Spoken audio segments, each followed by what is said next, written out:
Tatiana was a little puzzled, since her beloved did not appear, but sent new chests of treasure every day. She angrily ordered the knight to collect everything and throw it away or burn it. He looked at her in surprise, as he did not expect this. She looked menacingly at the knight and told him to tell his master that this was not a lost and found office, and if he wanted to tell her something, he should come to her himself. After some time, the young ladies organized a meeting at the guild headquarters. Looking at her sister, the young lady stated that she thought her mother would like something like that. Viviana was surprised that their sister became the mistress of the tower. She did not understand where she got such money from. She also said that the maid she sent to serve them stated that the yard was in a paid state. Her sister was surprised by this, but at that very moment, she asked her sister if she had also sent her maid to Tatiana's estate. Now it was possible to say, without a doubt, that they were twin sisters, because their actions were even the same. They knew they had to know everything about their sister, because their mother didn't want to share information with them. At that very moment, Anisha could not stand it any longer and declared loudly that the sisters should stop talking nonsense. Anesia stated that their sister did not know that her husband earned decent money, since she had never really met him. The young sisters looked closely at their older sister, and at the same time, they realized that Tatiana was amazing. They were surprised and did not understand how she immediately guessed that her husband was incredibly rich. At that very moment, the young lady declared that they had once said in the main temple that Tatiana was destined by fate to be rich. They kept discussing the point that the archbishop had once said that the sister would never have to worry about money. Anisha sighed heavily, because she knew it was true. Previously, they thought that he said this because he received a charitable donation, but now they realized that his words were true. The young lady looked closely at her sisters and wondered if he had said anything else. Anisha stated that he said nothing more. At that very moment, the twin sisters looked closely at their sister and asked why she had suddenly gone off the chain. They then suggested that their sister might attend the Banking Association banquet. At the same time, they understood that there was nothing surprising about this, since she simply could not help but participate in social life. They understood that she had problems, because she could not find a designer who would make a dress for her. But they knew that their mother had gone too far. They knew that, although the young man was not an aristocrat, he was beyond their mother's capabilities. But they also knew that the crown prince had said that he would grant the young man a ducal title, which was hereditary. Katrina knew that if he received the ducal title, Duke Atlas would not be able to compete with him. Katrina immediately asked her sisters if they were sure that their mother did not know what they knew. They did not understand why she continued to search merchant ships, but they assumed that she was looking for some treasure that they did not know about. Viviana stated that their mother once turned the entire empire upside down to get Flux's heart. Her sister was surprised and wanted to know if their mother had found treasures, but she was more interested in the question of how their mother was going to use such things. Viviana sighed and stated that she had no idea what the real reason for her search was. She didn't understand why their mother had gone somewhere in person, since the treasure was difficult to obtain. Her sister stated that their mother did something similar every time a trading ship arrived from Bellic. Viviana knew that there was something new and exquisite to be found on such merchant ships, and it was unlikely that their mother would stop indulging her greed. At the same time, they understood that she could allow their sister to sew a dress, because their sister had to go out into society after the wedding. At the same time, the young ladies felt relieved that their sister's husband had money, and she could avoid losing face at the banquet. Anisha rose a moment later and hurried away, as she did not want to listen to their chatter any longer. She looked at them menacingly and informed them that they were still Yuns and had no idea about life. But she also noted that now was not the time for jokes. The sisters were a little puzzled, because they weren't joking at all, and at the same time, they didn't understand that you said that.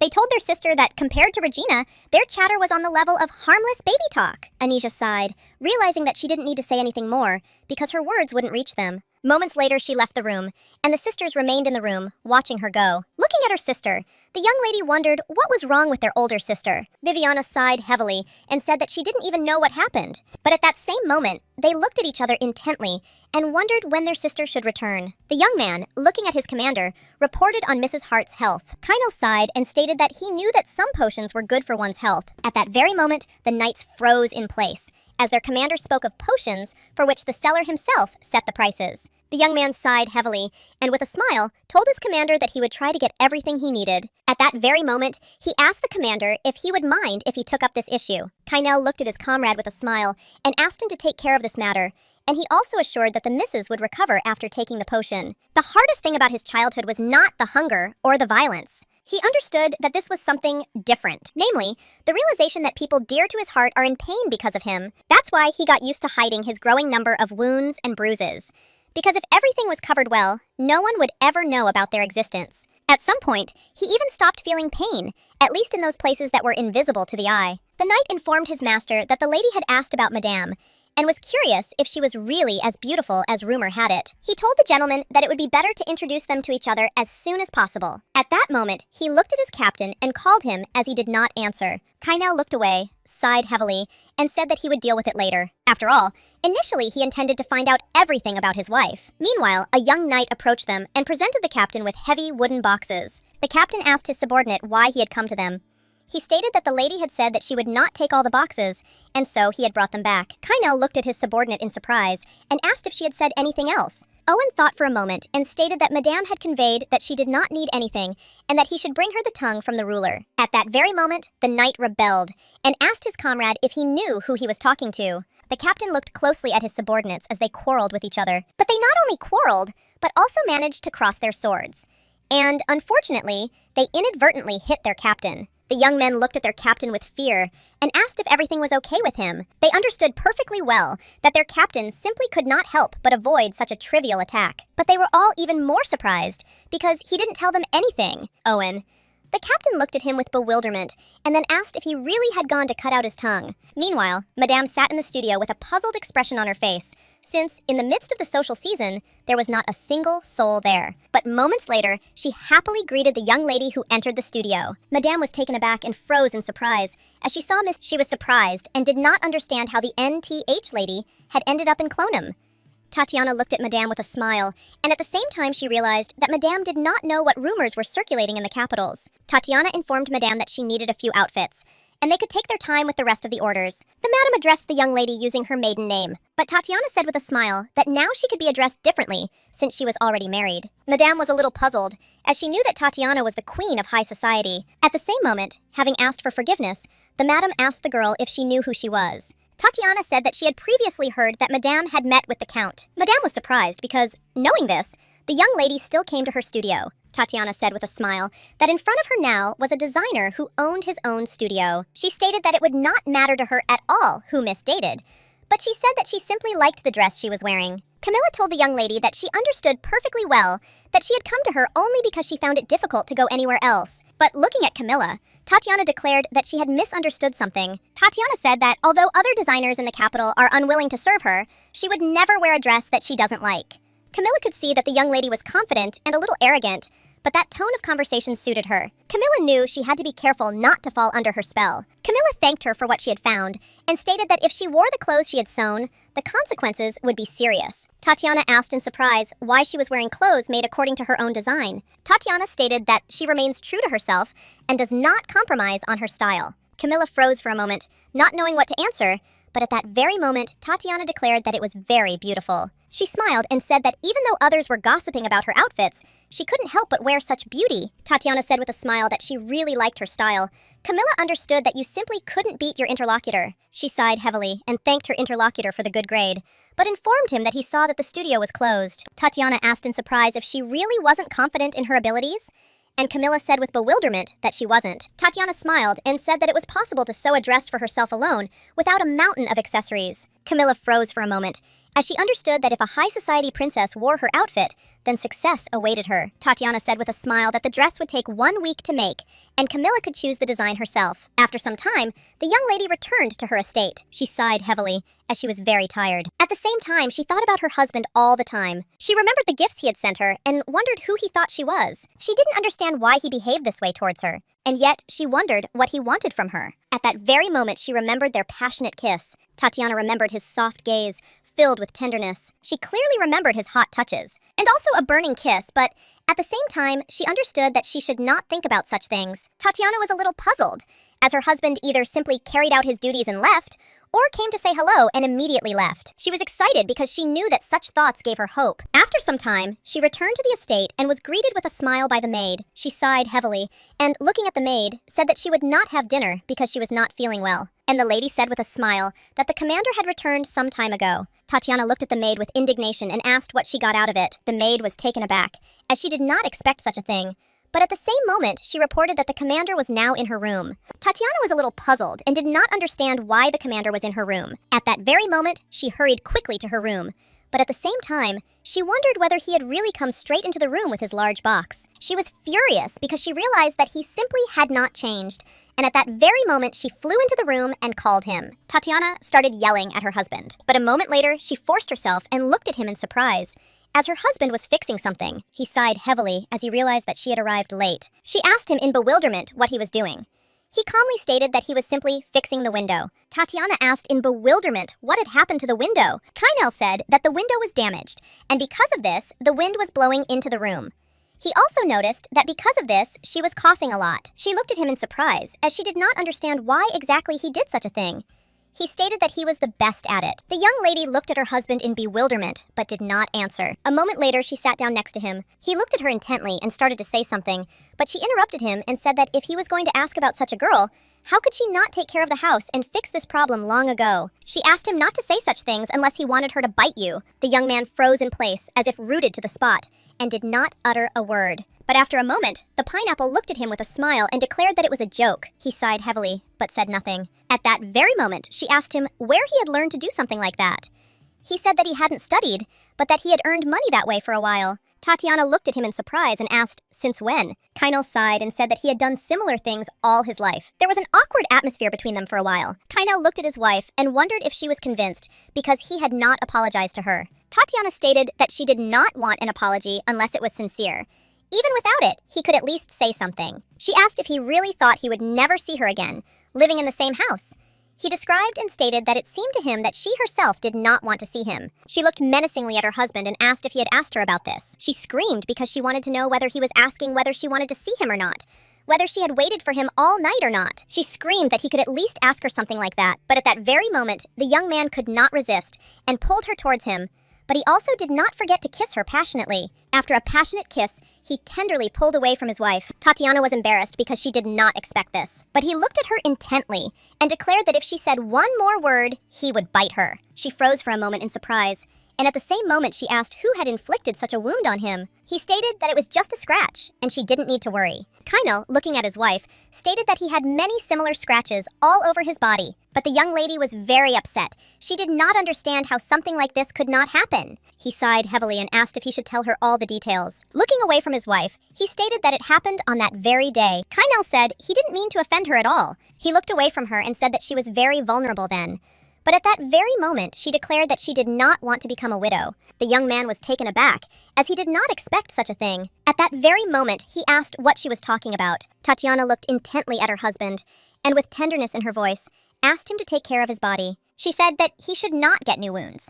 And at the same time, she asked him not to hurt himself. She said that he should value himself, at least for her sake, because her life was already full of difficulties. She said he was careless with his body, and at the same moment, she asked him if he would be happy if he ended up making her a widow. She looked closely at her husband, as if he had no body to answer her.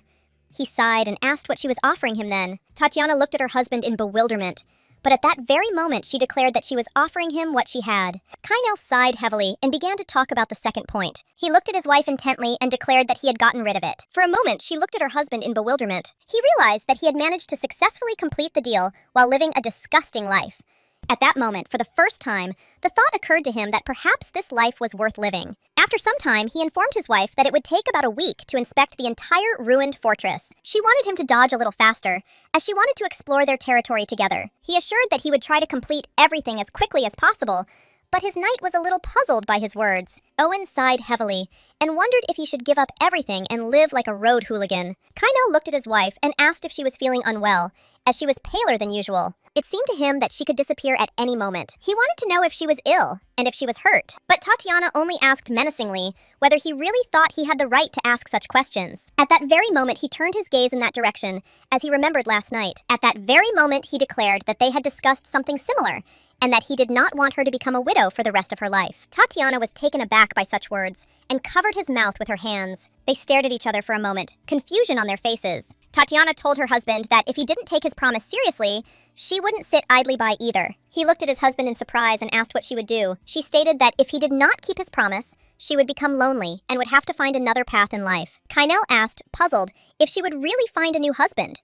He wanted to know if she was joking or not. Tatiana looked at her husband with a smile and asked if it really looked like she was joking. The young man was puzzled by her words, but unfortunately, he could not answer anything. At that very moment, he was taken aback, as his wife reached out to him and hugged him. She looked at him tenderly and said that if he didn't like it, then he should try harder. A moment later, a young lady approached them and, with a smile, told her sister to avoid her husband. At the same time, she said that her sister had actually met the animal.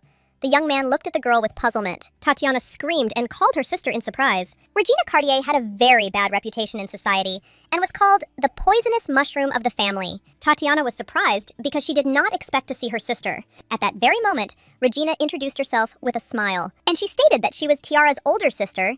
Kainel looked at the girl in surprise as she called Tatiana Tiara. But Regina just smiled and said that it seemed like he didn't know her little sister's nickname. The young man looked menacingly at the lady, but said nothing. Tatiana looked closely at her sister and asked how she knew about this place. Regina sighed heavily and said that her sister had sent her a letter, and the news had reached her that Tatiana had quarreled with her mother. At that very moment, she declared that this was the reason she had come to visit her. But she noticed that sister looked much better. Tatiana looked closely at her sister and asked what she intended to do next. Regina told her sister with a smile that she didn't like it, but it seemed like she wasn't forced by the forces to live in such a place. She reasoned that her sister was not like the other sisters, and at the same time, she was surprised that Tatiana did something like that. Tatiana sighed heavily and told her sister that she did not like her husband, the Duke. Regina wondered in surprise what kind of girl would even like a sexually obsessed animal. But after a moment, she inhaled and said that their family was very strange. She said that she was holding Tatiana, but she didn't know the whole truth about her. But at the same time, she declared that any other young man would be better than the Duke. She did not understand why he had so captivated her sister, Tatiana asked, embarrassed, when she had ever said that she liked him. She sighed heavily and stated that it was her choice, so she was responsible for it. Unfortunately, she knew that in her unfortunate situation, only he had extended a helping hand to her. For this reason, she wanted to do everything possible for him. Regina looked at her sister in surprise and asked if that was all. Tatiana asked in surprise, was there really supposed to be something else? The lady said that this was quite unexpected. Tatiana sighed as she understood perfectly well that for her sister, this all looked funny. At that very moment, she asked with a smile how she was getting on in her new place. Tatiana was a little puzzled and didn't know what to answer, but her sister said that it was written all over her face because she saw that she was embarrassed. For this reason, she wanted her sister to tell her everything without concealment. Tatiana sighed heavily as she did not know where to begin her story. But after a moment, she stated that gradually everything was getting better and better. She said tenderly that her husband was trying his best in his own way, and she knew it. Tatiana looked at her sister with a smile and said that she couldn't even imagine that she loved her so much. At that very moment, Regina said that she would like to clarify, because she did not love her. After a few minutes of conversation, the young lady announced that it was time for her to leave. As she left, she said with a smile that she needed to get ready for the auction. Tatiana looked at her sister in surprise, not understanding what she was talking about. She stated that her sister had settled in a remote place, which upset her greatly, and that the auction hall would be opening soon, so she needed to look around. Tatiana thought about these words for a moment. The lady looked closely at her sister and invited her to go with her. But a moment later, she changed her mind, because she knew that her sister could not go because their mother would be there. At that very moment, the young lady noticed the large portrait of the castle's owner. Tatiana stated that she believed that her husband did not like this because of his character, and she had no idea when his portrait was painted. Regina said that his face seemed familiar to her. Tatiana said that her husband was known several years ago, but then she was traveling. The young lady thought for a moment as she was unraveling in honor of celebrating her divorce. But she understood that this was all strange, and knew that she could not forget such a man. Meanwhile, Madame was choosing outfits in the studio, and the designer was smiling and telling his client which shades would suit her. Madame said that a red and purple outfit would suit her, but they could exclude blue. The Viscountess said casually that she would take away all the outfits. At that very moment, the young lady came into the room and told her mother that she had not changed. The Viscountess looked at her daughter in surprise, as she did not expect to see her. But at the same moment, she told her daughter that she had arrived late. She wanted to know where her daughter was. Regina casually told her mother that she knew perfectly well whom she was visiting, and Madame sighed heavily and declared that it was impudence on her part. The young lady sighed heavily and asked her mother how she had lived all this time. Her mother did not answer her, but at that very moment she said that there was something invisible to their eyes. The madam asked her daughter in surprise what she meant by this. Regina asked her mother if she knew what she couldn't stand most. She sighed heavily and declared that in the end, her cruel and numerically obvious conversations turned out to be the truth. Looking at her mother, she said that after the disappearance of the illusion, which she called love, all that remained was money and power. She said that every time she looked at her mother, she felt like she was losing, which made her feel ashamed. The madam declared about her daughter that she was still losing. Her daughter sighed heavily, as she was perfectly aware of this situation. At that very moment, she said with a grin that it had been like that until today.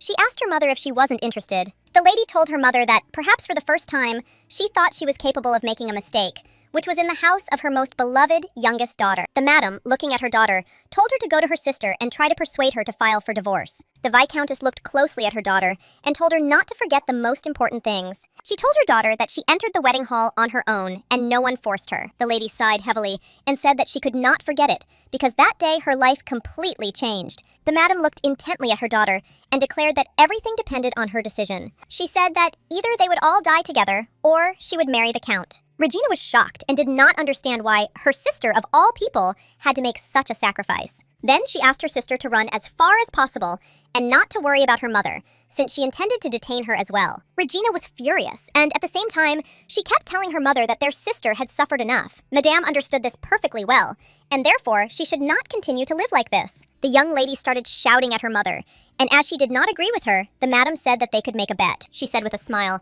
that if her sister reached the temple, she would be able to escape, but if not, they would surrender. The Viscountess told her daughter that she was responsible for fulfilling the bet. She sighed heavily and said that it was a blow to her sister's back. The madam said with a smile that her daughter was similar, very smart, kind, and quick-witted. Regina stated that she thought the younger sister would somehow be able to fight back. The madam told her daughter with a smile that it seemed she had not yet given up her useless regrets. The lady sighed and said that it was so, and that was why she returned home again, as she assumed that something might change. She tenderly told her mother that she had seen the scene where her sister had not rebuked her husband's comments. She also said that she saw her sister blush with shame, and at the same time she said that her sister looked completely exhausted, as she could not sleep properly. The madam excitedly asked her daughter what Tatiana had said. Regina told her mother that her sister said she had broken off the relationship, and even put an ad in all the newspapers. She didn't understand what she was so worried about, but at that very moment, she told her mother with a grin that it seemed like she was now very sorry.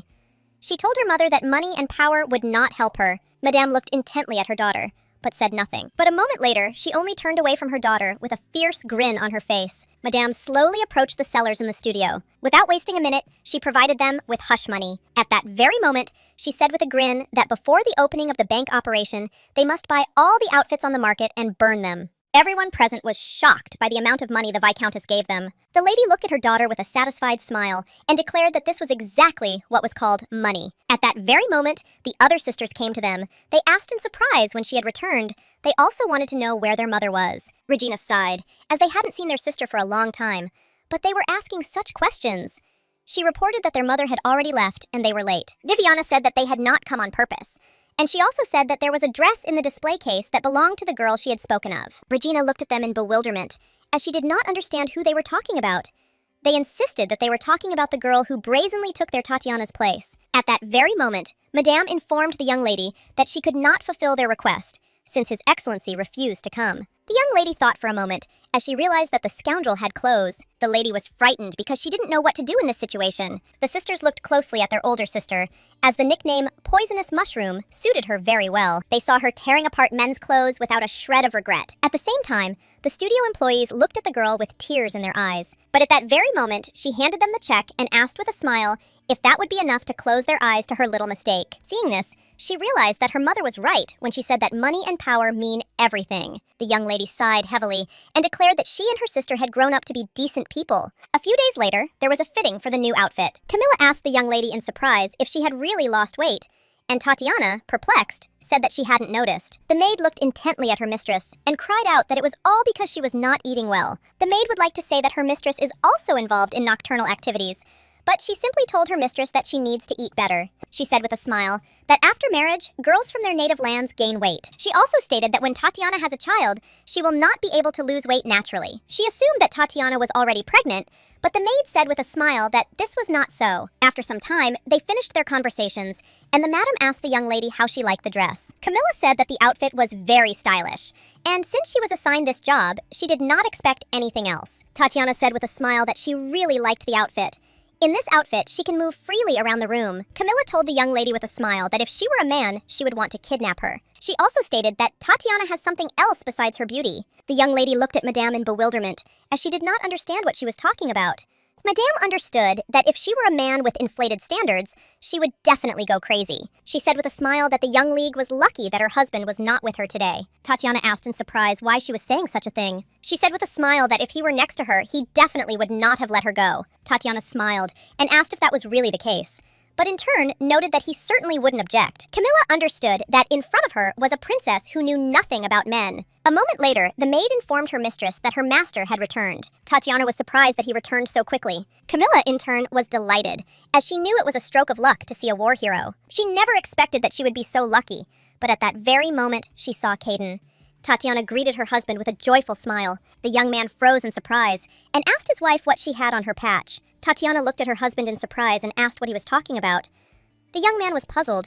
He didn't know how to answer her. Madame looked at Caden with a satisfied smile, because everything happened as she expected. A moment later, Tatiana introduced the young people to each other. Camilla smiled and asked the young lady if she could talk to her. Tatiana agreed with a smile and also thanked Madame for the dress, but at the same time asked whether she was overtired due to the approaching schedule. Camilla smiled and said that she enjoyed her work, although she was a little sad, because it would be nice if she had other fabrics and precious stones. She sighed and said that she didn't know why, but all the fabric stores were completely empty. Everything was sold out, and a commoner like her couldn't buy even a piece of fabric. Tatiana was a little puzzled, because she understood that her mother was involved in something similar. Tatiana said with a smile that it was not her fault, and that this outfit would be enough. Camilla looked at the young lady with a gentle smile, as she was pleased with such words. A moment later, Tatiana looked at her husband as he arrived quickly. She knew that the journey took a whole week. He stated that he had been told to come quickly, so he wondered if he wasn't supposed to get to her soon. She smiled and asked who told him that. He looked at her in bewilderment, but at that very moment, Tatiana said with a smile that she had ordered a new dress for herself and asked if he liked it. He looked away, not knowing what to answer. Tatiana was upset and asked if he didn't like her outfit. Kynel, looking away from his wife, said that it was not bad. She sighed heavily, because she knew it would be good if other people thought the same. At that very moment, the young man was taken aback and asked if she really meant to say that she would go somewhere in such an outfit. She looked at him in surprise and declared that she would go out in public in this outfit.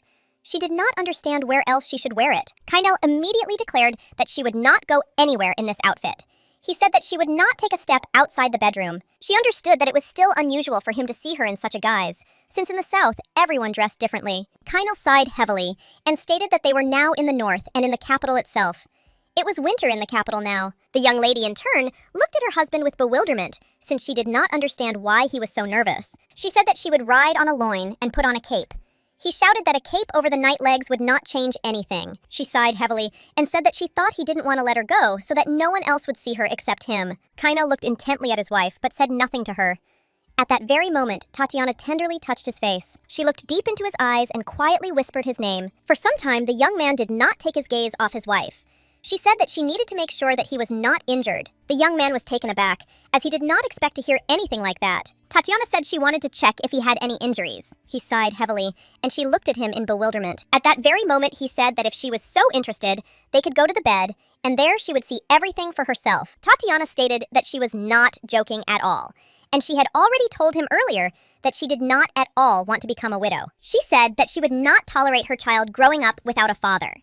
The young man responded to her words and asked if she was pregnant. She looked at him confusedly and asked what he was talking about. She was excited and didn't understand why he suddenly asked about something like that. Kynel asked excitedly if this was not true. Tatiana looked away from him and embarrassedly stated that he should not suffer, because he was responsible for their family. For a while, the young people looked at each other intently, as they both started talking about the child. Tatiana asked her husband in bewilderment if he had really married her without even thinking about a child. He was taken aback and stated that this was not true at all. She sighed and said that it was clear from his expression that he hadn't thought about anything like that at all. He was puzzled and didn't know what to answer.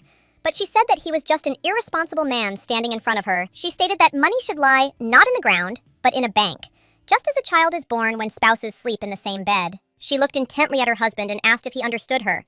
He sighed and said that he understood everything. After some time, Tatiana saw her husband off after their short conversation. She said with a smile that upon his return, she would make even more people bow to him, so he could look forward to that moment. He looked at his wife with a smile and said that he understood everything. At that very moment, the young man looked at Camilla and said that he would like to talk about what she had said earlier. The lady looked at the young man in surprise, as she did not understand what he was talking about.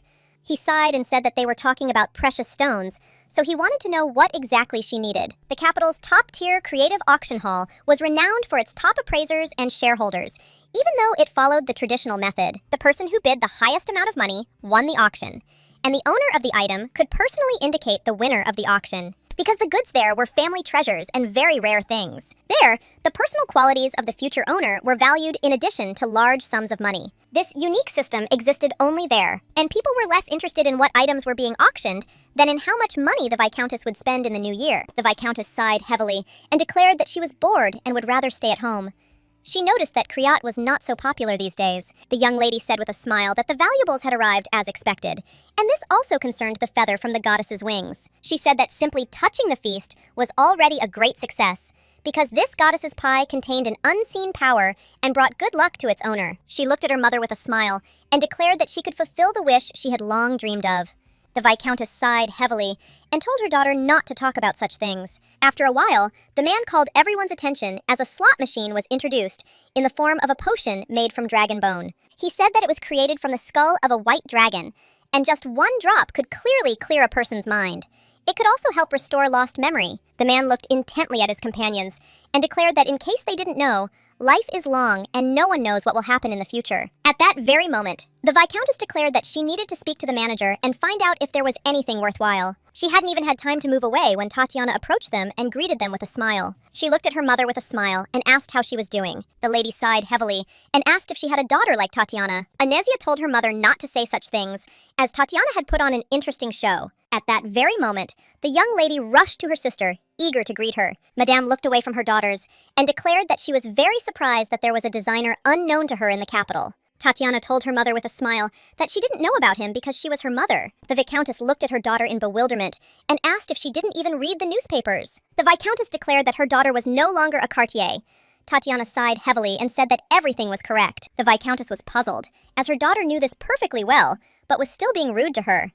She asked her daughter if she really lived with her husband, and even threw away her reputation as an aristocrat. The Viscountess looked menacingly at her daughter and told her not to make her regret that she had once valued her. She wanted to know if her daughter had money hidden from her husband, but she also told her daughter that she would not be able to regain her past glory. She told her daughter that she was only the wife of a rich animal, but Tatiana said with a smile that this was not so, and she was Tatiana Townsend. The young lady told her mother that even if she did not know her husband's name, she would tell him to her several times. She stated that she was no longer a courtier and could not call her mother, who gave her life, anything else. She told her mother with a smile that even if she was so angry, she should understand her. The Viscountess sighed heavily and asked her daughter, "What were you thinking about when you came to the reception?" She told her daughter that coming to such a place requires a lot of money. Tatiana said with a smile that she also participated until last year, and therefore was well aware of the rules. The madam sighed heavily as she realized that her daughter knew a lot. At the same moment, her Naledi, with a smile, stated that there was no mention of belonging to the family. But moments later, everyone present turned around as the man announced the next lot. He told everyone with a smile that he wanted to show them something interesting. At that very moment, he demonstrated to everyone the heart of Flex. Madame stood up from her seat in surprise. Everyone present froze in their places, as if rooted to the spot, as they had never seen anything like this before. The man said with a smile that he had already completed the inspection by several appraisers, and as everyone could see, the heart was perfect without a single flaw. He reported that he was pulled out from a cut in the leg of the belly of a fire dragon living in the vicinity of sacred land. He said with a smile that before them was a true masterpiece of the century. The Viscountess froze in place, as she wanted to get her hands on this relic. But at that very moment, she paused for a moment and wondered if it was really a real heart in front of her. Tatiana said with a smile that she doesn't know about others, but she is not the kind of person who can be fooled, and that is true from the heart. She asked her mother how it felt to look at the heart she had been searching for so long. The lady was taken aback and, turning around, asked her daughter if it was really she who had provided it. Tatiana looked at her mother with a smile, but did not answer her. But at that very moment, she wondered how many people in the capital would be needed for Togo to cut open the fire dragon's belly. The lady looked at her daughter in shock and asked if it was really her husband who had done something similar. Tatiana said with a smile that her heart didn't drop. Suddenly, from the sky, her husband wasn't just given one thing. At that very moment, the man said with a smile that it was a perfect heart, and a small fragment had been put up for sale many years ago. At that very moment, the bidding began, and each of those present shouted out their amount. At that very moment, the man apologized, but stated that the seller had indicated the winner of the auction in advance. Immediately after a minute, the man pointed in the direction where the Viscountess was standing.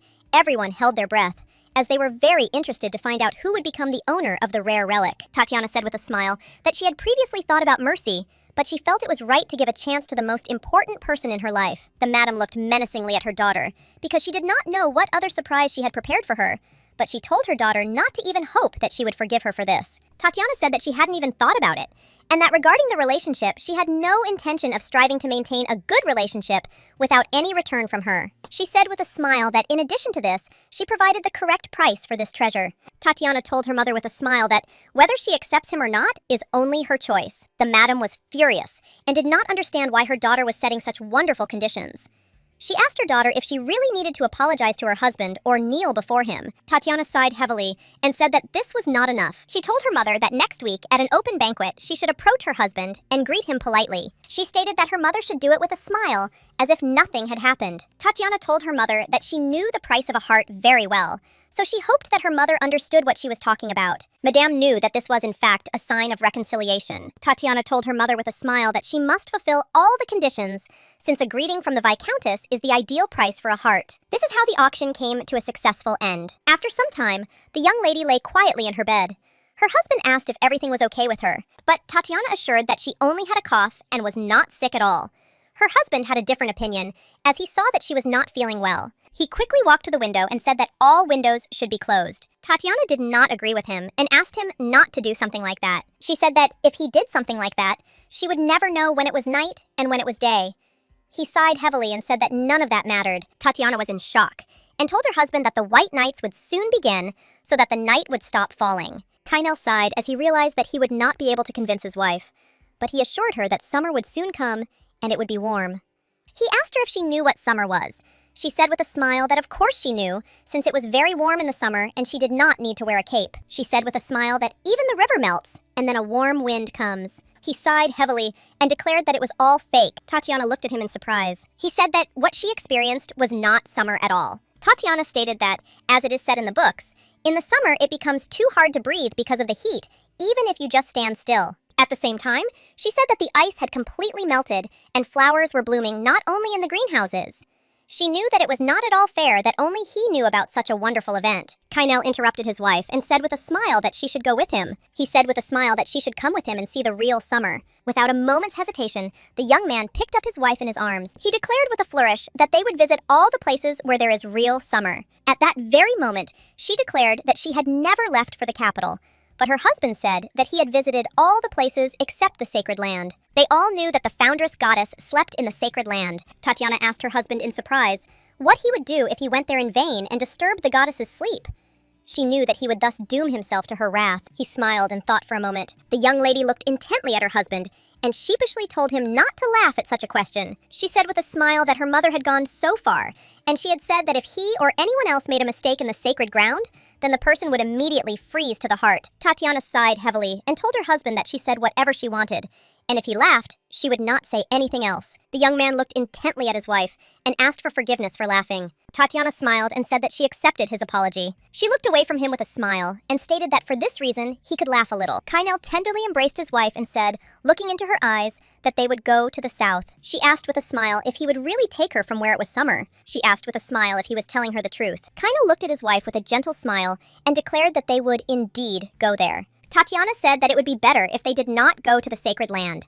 She said that it would be better never to go there at all. But at that very moment, she looked intently at her husband and declared that she would like him to answer her question honestly, since they were, after all, married. She said that she was interested in his family, but at that very moment, Tatiana saw that his face changed after her words. She noticed this change, and at that very moment, sitting more comfortably on his lap, she said that if he didn't want to tell, then he didn't have to do it. But a moment later, she declared that if he ever wanted to share something like that with her, he should tell her first. Kynel sighed heavily and quietly whispered his wife's name. Tatiana stated that he knows her entire family, but she, unfortunately, knows nothing about him or his relatives. She said that it was unfair to her, but at that very moment, the young man changed his mind to her wife and asked if he could kiss her. The young lady, in turn, did not give him an answer to the question, but reached out to him herself. But, unfortunately, at that very moment, they heard the knight's cry. The knight shouted that Mrs. Hart was in critical condition. The young man was shocked, as he did not expect to hear such a thing. After some time, he burst into the room where Madame was. Without a moment's delay, he entered the room and saw that Madame was lying quietly in bed. At that very moment, the lady looked at the young gentleman with a smile and declared that nothing special had happened. She smiled and asked him for forgiveness. He asked excitedly if she was okay. She said with a smile that, of course, she was fine, and that she was glad to live in such a place. Kainel glanced sideways at his knight, who backed away and asked for forgiveness. Kainel looked at Madame with a gentle smile and said that he was very glad that nothing like that had happened. At that very moment, Tatiana entered the room with a satisfied smile and greeted Madame, and also introduced herself. Kainel looked at his wife in surprise and asked why she was in such a place. The lady was taken aback when she saw the young gentleman's wife. Tatiana, smiling, asked the lady to remain calm and not to strain herself too much. At that very moment, Tatiana knelt before Madame and declared that she had heard a lot about her and that it was a great honor for her to meet him. Tatiana said that she wanted to come quickly, but her husband left alone without waiting for her. The madam looked at the lady with a smile and said that she should not behave in such a way, since she was already an old woman and did not need excessive politeness. Tatiana told Madame with a smile that she had raised her husband, so such communication was natural. At that very moment, Madame could not bear it and burst into tears. After a while, the young people left Madame and went out into the street. Kainel looked at his wife and asked her for forgiveness. Tatiana looked menacingly at her husband and declared that if he also had ortho, he should have apologized from the very beginning. He sighed and said that he had no intention of hiding anything from her, but unfortunately, he had not had time to tell her. Tatiana sighed heavily, as she understood that he was simply incorrigible. She stated that she had already spoken with the nurse. She said that Madame, unfortunately, could not wake up due to deep sleep, so she came just in case. She was also told that something similar had been happening frequently lately, but today she saw that Madame looked happy. She looked closely at her husband and declared that there seemed to be nothing to worry about. She said that simply keeping silent was not that difficult for me in their case. Tatiana said that if she was happy, even on a day like today, then they could rejoice with her. She told her husband that he took full responsibility. The young man was surprised by his wife's words, and without wasting a minute, he hugged her tightly. Tatiana was in shock and screamed for him to let her go. She screamed that she was angry with him and asked her husband if he always surprised people like this. She screamed at him that she was angry and that he would regret it all his life. He sighed heavily and, looking at his wife, said that he was very lucky to have her. But he also asked his wife for forgiveness. Tatiana screamed with tears in her eyes that she knew perfectly well that he was sorry. Kainel asked in bewilderment what he could do. He sighed and said that he knew nothing about it, so she should teach him and he would try. Tatiana was surprised by his words, but at the same moment she said that Madame had told her about his childhood. She said that Madame was very sorry that she had spent the money on her treatment that he had saved to buy a watch. Kainel sighed heavily as he realized what exactly had happened. Tatiana looked closely at her husband and asked if there was a reason why he wanted to buy a watch. Kainel stated that even he was curious about how time flows for him. The young lady was surprised by such an answer. He said he wished he had at least one watch like everyone else. He said with a smile that then he probably could have endured something like this. At that time, he wanted to free himself from the unbearable restrictions. Although his life was like hell, not a single point became better. But in front of the ticking clock, he thought that there is justice in the world. He sighed heavily and stated that if he had such a thing in his pocket, he could somehow survive the next day. At that very moment, Tatiana asked if his time was going well. He sighed heavily and stated that this was not the case, and it seemed to him that his time had stopped. Tatiana sighed and said that next time she would also go with him, since this time it was difficult for her to come when the knight was hanging on her belt.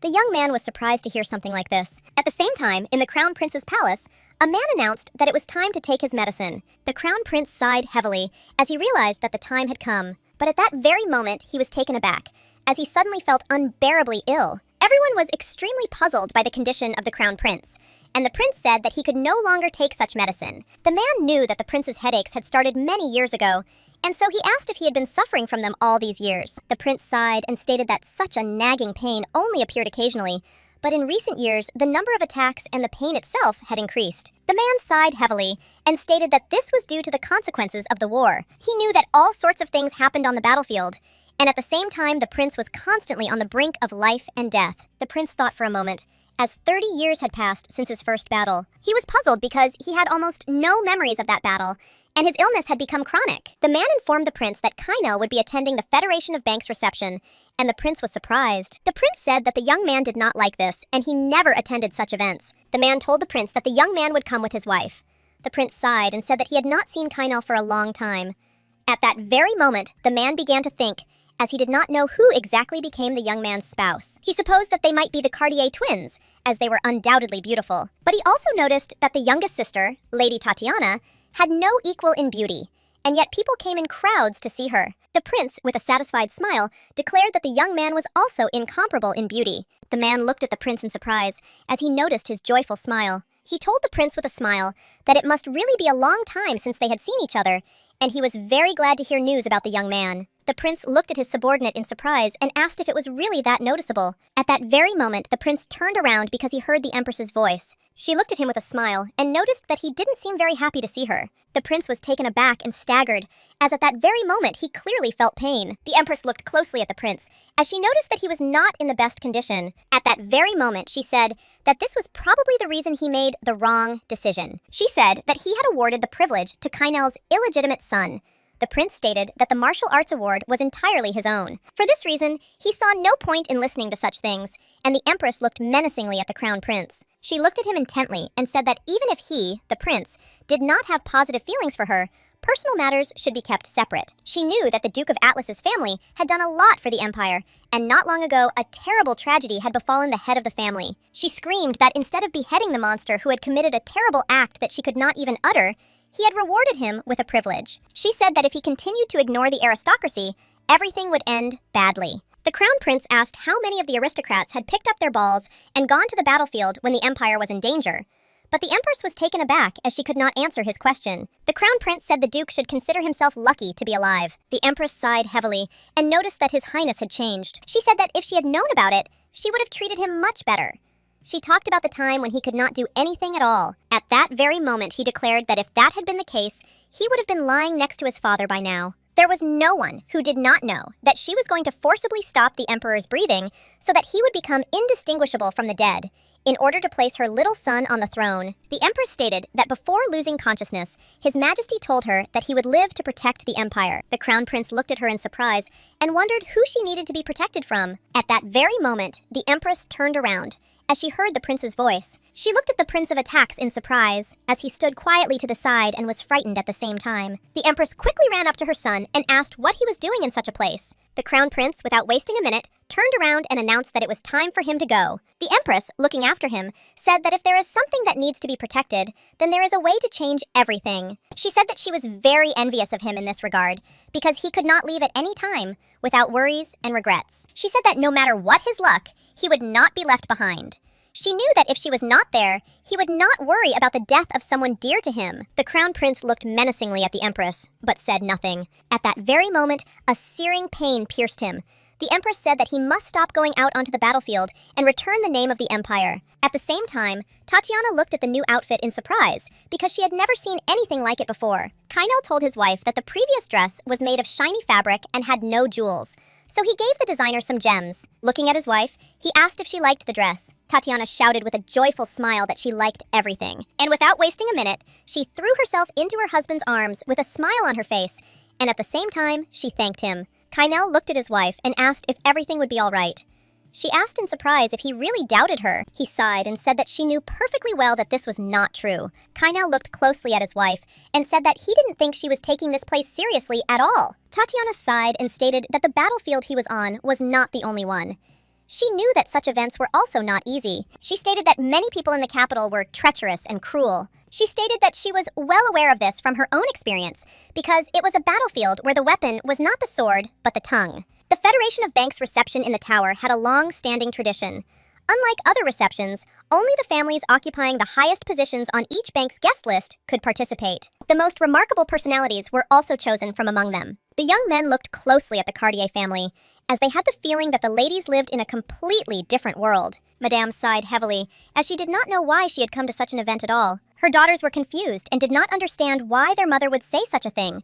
They stated that their sister would come. A moment later, everyone turned around because they heard some noise, but at that very moment, they saw Regina. The young ladies looked at their sister in surprise and asked why she had come to such an event. She smiled and stated that she had also received an invitation, and at the same time, she noticed that she had received an invitation in her name. At the same moment, she stated that there were rumors that something grandiose could happen at this event. The young lady looked at her sister intently and, sighing heavily, asked her to speak more quietly. Regina said with a satisfied grin that it seemed like something interesting would happen at the event. At that very moment, she announced that their mother would soon meet her daughter. She knew that Tatiana's wish would come true today. The young ladies looked at their sister in surprise and asked if she really found this funny. The twins said in one voice that they were scared. They were confused because they didn't know what happened at the auction. They said that the elder sister did not want to tell them anything. But at the same time, the young ladies understood that if Tatiana came, they would not hear anything good, and it would only hurt them all. She looked at them in surprise and declared that they did not know her youngest well. At that very moment, the young ladies turned around in a way that they did not know what people were waiting for. But at the same time, they assumed that everyone present was expecting a show. Namely, that the Viscountess could slap her daughter. They speculated that the Viscountess might have grabbed the black wolf by the collar, or even something else. But at that very moment, Regina told her sisters that this was not so, and they were waiting for someone else. The lady looked at her sister in bewilderment. Regina, with a fierce grin, declared that they were waiting for them to fall. She said that everyone present would like to see their family break up by quarreling with each other. She understood perfectly well that her mother could not help but understand this. But at that very moment, the young lady wondered why her mother, who understood the situation perfectly well, had come to such an event. After some time, the arrival of the Duke of Atlas was announced. At that very moment, the young man looked intently and with bewilderment at everyone present. He could clearly see that the atmosphere in the hall was different, and at the same time, the young man wondered what was going on. But at that very moment, he froze in place, as he saw the cause of everything that was happening. He saw how the young people looked at each other with tenderness and trepidation, and at this, the young duke was furious. Kynel, in turn, caught the young duke's gaze on himself. At that very moment, Tatiana told her husband that they could simply move away from people they didn't need to deal with. She wanted to pretend that they didn't exist at all. The young duke heard the young lady's words and became furious. The young lady watched everything that was happening with a smile. Tatiana looked closely at her husband and declared that this was a battlefield, while she hoped that her husband would not quarrel with everyone. He sighed heavily and agreed with her, but asked what he should do next. She looked intently into the distance and declared that next there would be a battle with the king. But at the same time, she looked away and stared at her mother. She saw the Viscountess looking menacingly in their direction. At that very moment, Tatiana asked her husband in bewilderment why everyone was looking so intently only at her mother. Kynel looked at everyone and stated that they just wanted to see how the Viscountess would treat them. Tatiana said that this means that they are going to decide how to treat them. The young lady looked closely at her husband and asked him to smile, because the negotiations with the king were already over. She said with a smile that this was her gift to him. After some time, the Viscountess approached the young people, and everyone held their breath. The Viscountess looked closely at the young people, as she could not believe that they had met in such a place, given that they had a complicated relationship. Kynel looked intently at the Viscountess and called her. She didn't let him say a word, and declared that she really hoped they would have a good time. And at the same time, she hoped that they would achieve everything they wanted. Kynel, in turn, froze for a moment in shock and surprise. But he was not the only one who was surprised by the Viscountess's behavior. For some time, the young people stared intently at the Viscountess, and Tatiana asked her husband if he liked her gift. He looked at his wife in surprise, but she said with a smile that today's goal had been achieved. She said with a smile that now he could do whatever he wanted. She knew that now there was no need to bow to anyone. Kynel looked at his spouse with a tender smile, as he was immensely grateful to her. She said with a smile that now he could continue to ignore the local aristocrats, or, on the contrary, engage in conversation with them. A moment later, the young lady approached her sisters, and they greeted her with joy. Tatiana said with a smile that, unfortunately, she couldn't stay for long, as she wasn't used to this place. They looked at her in surprise, as they did not understand why she was saying such a thing. Everything was normal. The young lady, in turn, looked closely at her husband, as she saw that he was doing well what he was told. At that very moment, the lady asked her sister for forgiveness, while Tatiana looked at her with bewilderment. Viviana again touched on the topic of her sister's marriage, but Tatiana, with a smile, asked her sisters to speak only of good things. Looking at her sisters, she said that she didn't want to have any more regrets, so she just wanted to talk about the pressing issues. She said with a smile that no matter what happened or what had happened before, her husband was now by her side and she didn't need anyone else. The young lady declared to her sister that she only looked at men because of her youth and immaturity. Looking away, the young lady said that she had seen everything and believed that when the lights were out, all men were the same. After some time, the young lady also turned around as she heard someone calling her. Turning around, she saw her son-in-law. A moment later, the young people moved to the far corner, and Tatiana asked her son-in-law how he was doing. She said with a smile that she was extremely sorry that she had not been able to greet him properly earlier. He smiled and said that he had been waiting for such a greeting because he knew that the chance would still come. She said with a smile that he had always been kind to her, like a father, and he asked if she had really lost weight. Tatiana was surprised, but at that very moment he sighed heavily and said that she must have been in a lot of pain because of her mother. But Tatiana said that she was fine. He said with a smile that he would like the Viscountess to talk to her. He looked intently at the young lady and called her softly. The man sighed and said that he didn't know how to tell her something like that. But still, plucking up his courage, he declared that she should not hate her mother too much. He said that she acted this way because Autumn was worried about her daughter. He said that her mother had her own reason, Anicia, at that very moment ran up to them and asked her husband what he had talked about with her sister. They looked at her in surprise, but at that very moment she was taken aback and fell silent. Tatiana looked at her sister in surprise and called her as she wanted to hear the reason for her behavior. Tatiana smiled and told her sister that she shouldn't have shouted like that, and asked what had happened while she was briefly away from high society. The young lady was taken aback and did not know what to answer her sister. But at that very moment, the man, smiling, told Tatiana that she could tell him if she needed anything, because he intended to do anything. Tatiana thanked her son-in-law with a smile for such words, but now she felt good and knew that in the future everything would get much better. Everyone present told Kainal that if he wanted to join the mercenary squad, he could talk to the major. Kainal, looking at everyone present, declared that he intended to talk to his wife. At that very moment, everyone present was taken aback and froze in place, as they did not expect such an answer. After some time, the young man was looking for his wife in the crowd. At that very moment he saw his wife, who was talking with her sisters with a joyful smile. Kainal looked at his wife with a smile, because he was interested in what was making them all so happy. He understood perfectly well that this place was originally for her. A moment later, he turned around and looked in bewilderment at the young man, who angrily asked if he really didn't believe his eyes. The tipsy duke shouted that this simply couldn't be happening.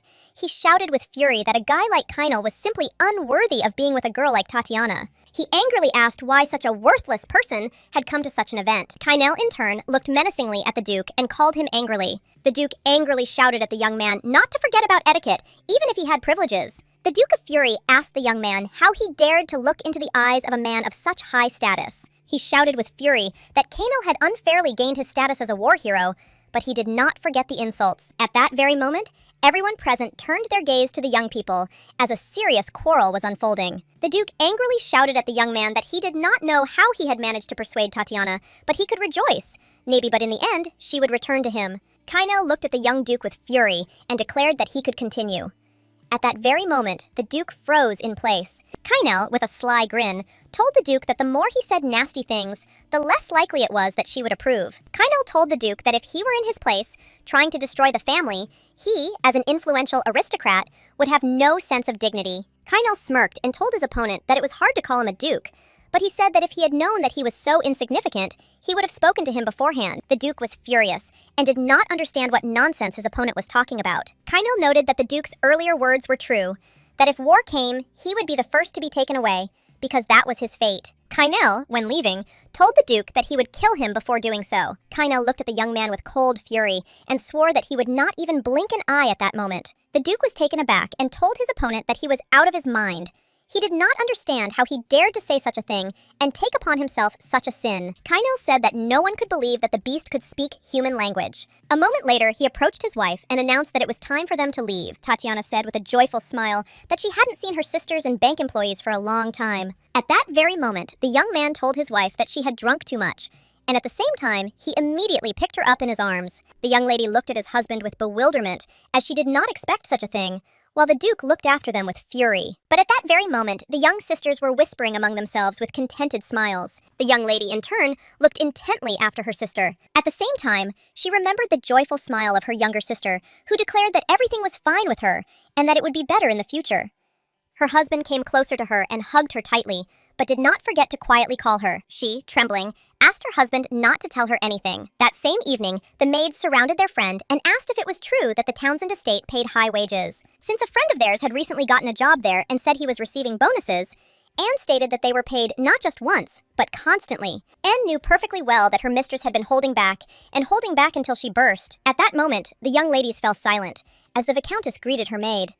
The young people were taken aback, as they did not expect to see the Viscountess. A moment later they were left alone, and the Viscountess sighed heavily, as she understood that if a stranger saw them, he would think that she was going to sit down. The Viscountess looked at the maid with a smile, because she knew that her sister was ill, but with good money she could quickly recover. Anne stated that Miss Tatiana paid all the expenses for her sister's treatment, and she also visited her often. Anne declared that she would do anything to protect her mistress, and she was willing to give up the money and intended to withstand all threats. The Viscountess asked with a grin if this was true, but at the same time she noticed that the maid had become better. The young lady looked at the Viscountess in bewilderment, as she did not understand what she was talking about. The Viscountess understood that the maid was very loyal, but she stated that she was only going to get the dragon's heart. At this point, Madame stated that the maid was the first to greet the animal. Anne asked in surprise what they were talking about. Madame said with a smile that she did all this just to meet her. The young maid froze in place in surprise, as she did not understand what Madame wanted from her. Meanwhile, the young sisters were discussing the fact that the young man had taken away their sister. The twins pounced on their sister, as she did not understand their feelings at all, because they had not seen Tatiana for a long time, and he simply took her away. They said they couldn't even imagine when they would see each other again, but at the same time, they understood that in a little while, she would disappear. At that very moment, Regina sighed heavily and announced that her husband was leaving tomorrow, while her sisters did not know what would happen to their child. Regina tried to distract her sisters from Tatiana, but they still wouldn't calm down. She sighed heavily, looking at her sisters, because she did not understand when they would grow up. But at that very moment, the young lady dodged, as she did not understand whose appearance was causing such a big commotion. At that very moment, everyone looked at the crown prince in surprise. Everyone present whispered among themselves, as some of them were seeing him in person for the first time. They knew he was already old, but they did not understand how he could have such a beautiful face. The young lady looked at her sister with a smile and asked if she agreed with them, but their sister did not answer and only looked at the prince in silence. They thought that their sister had already seen him, but they didn't understand why she stood and looked into the distance in surprise. At that very moment, Regina slammed the glass down on the table, and her sisters froze in shock. She looked at her sisters intently and menacingly, and asked them to find Tatiana's shortcomings, because she needed to think about something. The twins understood that they should not interfere, because if they said something unnecessary, they might not be able to put their bones back together. At this, the young ladies were taken aback, as they heard that someone had insulted their younger sister. Without wasting a moment, Regina turned around with fury and looked at the girls who were talking nonsense. At the same time, the young lady Gavrila told her friends that if she were in the young man's place, she would not have thought about coming to such an event, since she understood why he was called a beast. The twins were shocked. They did not understand why the girl started talking about something like this now, since they knew that Regina would not tolerate such a thing. At that very moment, the girl was taken aback, as they saw an enraged Regina. But the young lady continued to say that the young man held his head high, even in front of the Duke, and did not observe basic etiquette. She said that he was already a cruel beast, and his wife behaved very arrogantly, while she understood that they had nothing to lose, and they could say whatever they wanted. At that moment, the twins became filled with rage, as they realized that the girl had touched their younger sister. They wanted to silence her, but Regina stopped her sisters. The young lady continued to talk about Tatiana's outfit with a smile, because she knew that a commoner had made it for her. At the same time, her friends were wary of her words, and understood that this would not end well. They told their friend that, be that as it may, the Viscountess had greeted the young people, but the lady assured them that it could not have been otherwise, since her daughter was there. She knew that everyone in the imperial family wanted to put the country in order, and that the Duke would soon do something similar. Unfortunately, the young lady Regina did not tolerate this, and at that very moment, with a stony face, she grabbed the lady by the hair. Everyone present froze in shock, as they did not expect to see anything like this. The source of the Carde family's troubles was, as always, the inimitable Regina, who quickly and radically solved all problems. At the same time, the young lady was shocked and did not understand why the girl was doing something like this,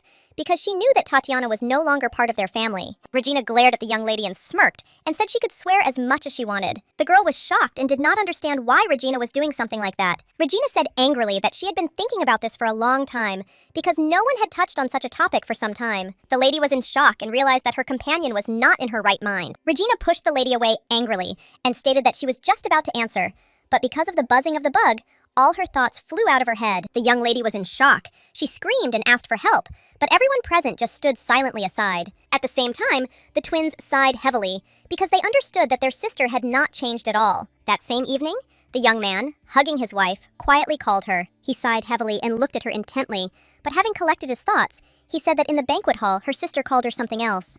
Tatiana was surprised because she didn't expect her husband to say something like that. She turned around and asked if he was talking about her nickname, specifically that her sisters called her Tiara. She said that her family and close friends call her that, but of course, they need her consent for that. Tatiana was embarrassed and asked her husband why he asked such a question. Kynel looked away from his wife with embarrassment for a moment and declared that he was, after all, her husband and her family. She looked at him with a smile and said that she would think about him calling her that. He looked at her with a smile, as he was glad to hear something like that. That very moment she said she would see how he would prove himself that very night. A moment later, the young man tenderly kissed his wife, but, jumping back from his wife, he asked if he should leave tomorrow, because one extra word and he would not go anywhere. But at that very moment, she pulled away from her husband and asked him to stop.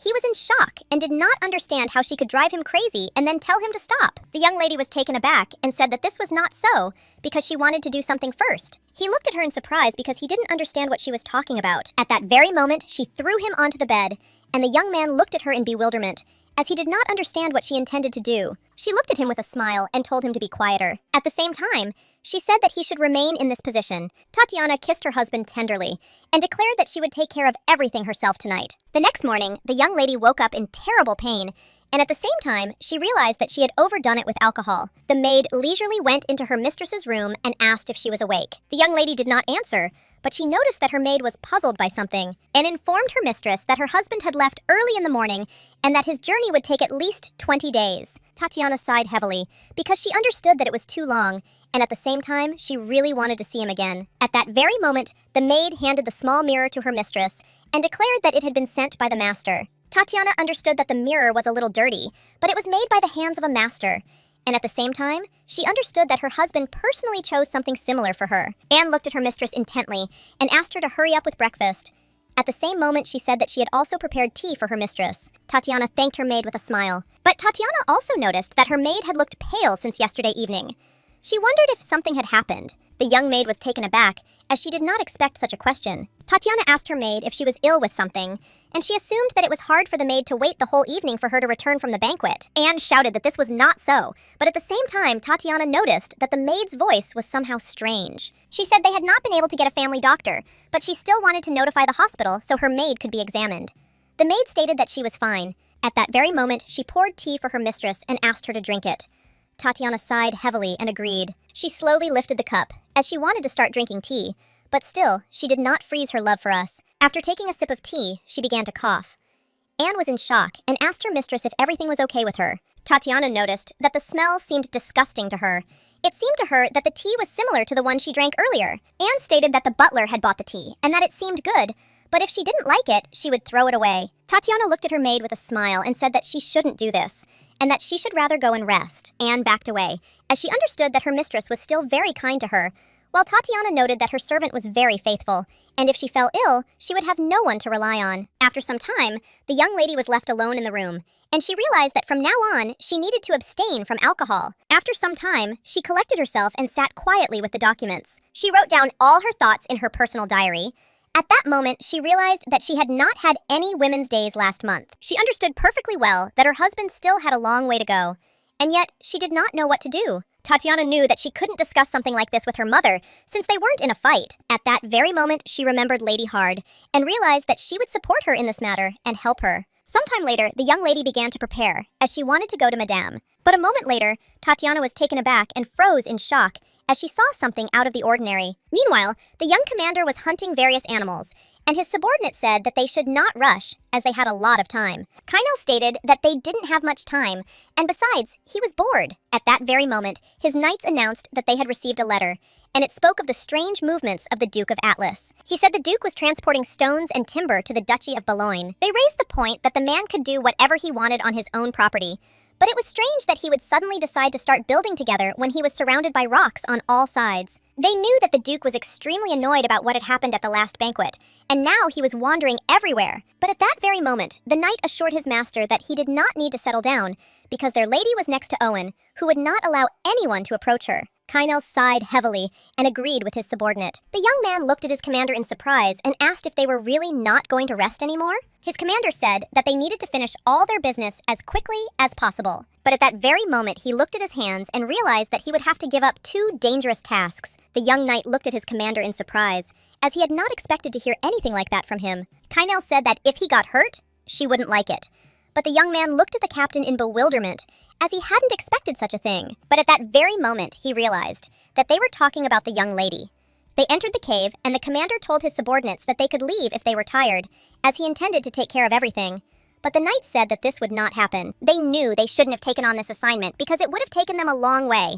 But their commander had declared that they would share everything they got during the raid. He said they should not forget that this is why they agreed to this assignment. At that very moment, the young man froze in place, because he saw something. Looking at the beautiful crystal in the cave, he remembered his wife. Kynel, in turn, hurriedly approached the crystal, and turning around, he declared with a smile that they should not touch the crystal, since it was his. Meanwhile, at the gathering, some aristocrats said that thanks to Kynel, their empire had become even stronger. They understood that all it took was to buy the tower for cash, and the young man's fortune would become unimaginable. Moreover, the Viscountess approached them and greeted them first.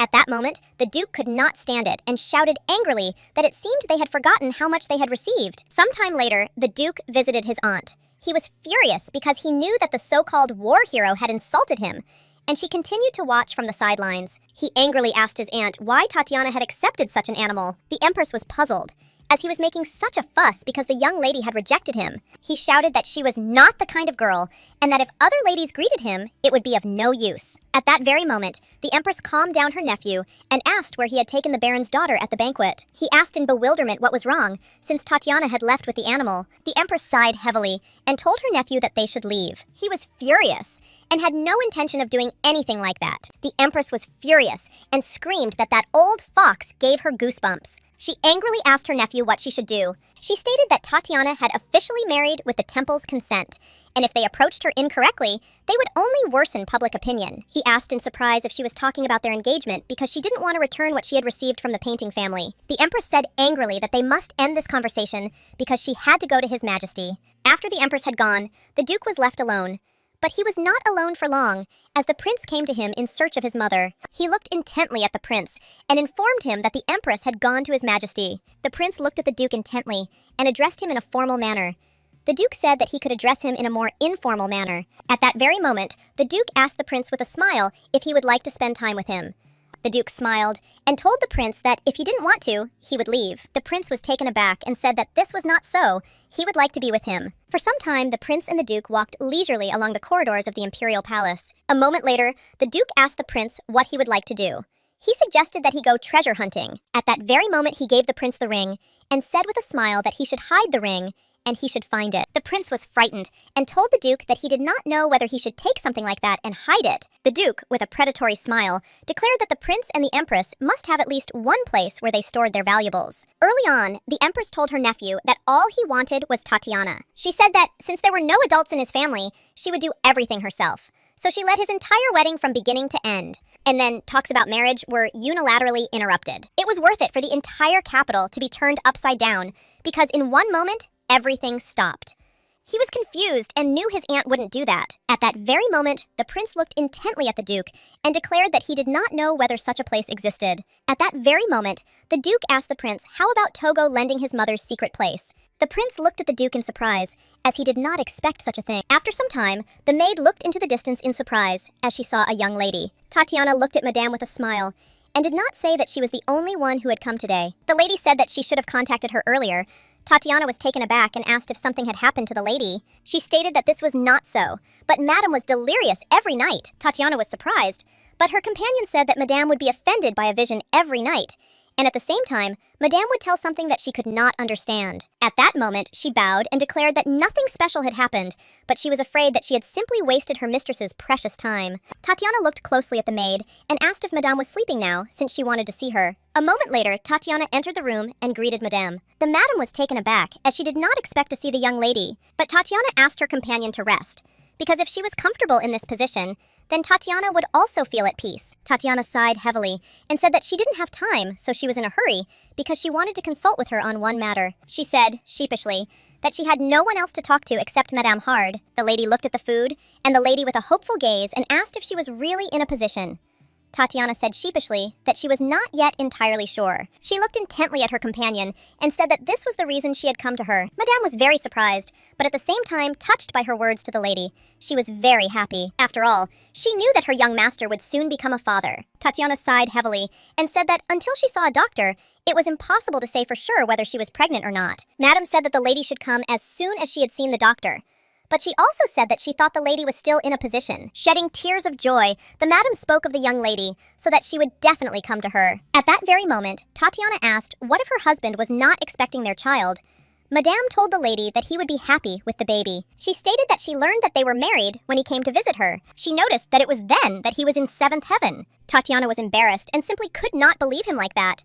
She asked Madame about how he was as a person she was talking about now. Tatiana told Madame with a smile that it turned out that she was pleased with everything that was in him, and at the same time she noted that she was glad that he returned home a war hero. The lady, with tears in her eyes, declared that her greatest joy was that he was still alive. After some time, the man happily congratulated Tatiana. Tatiana was shocked, but at the same time, she was very happy to hear such news. The doctor looked closely at the lady and stated that she was not in perfect health, so she should not be nervous or overexert herself under any circumstances. Meanwhile, the young knight stood quietly and hummed a song while his mistress rejoiced at the news. At that very moment, the doctor suggested that the young league stay for a few days at this estate. He stated that the road leading home was steep and also required a lot of endurance, so she should get a good rest. He stated that she would be bothered by morning sickness for some time, but that if she rested, everything would gradually get better.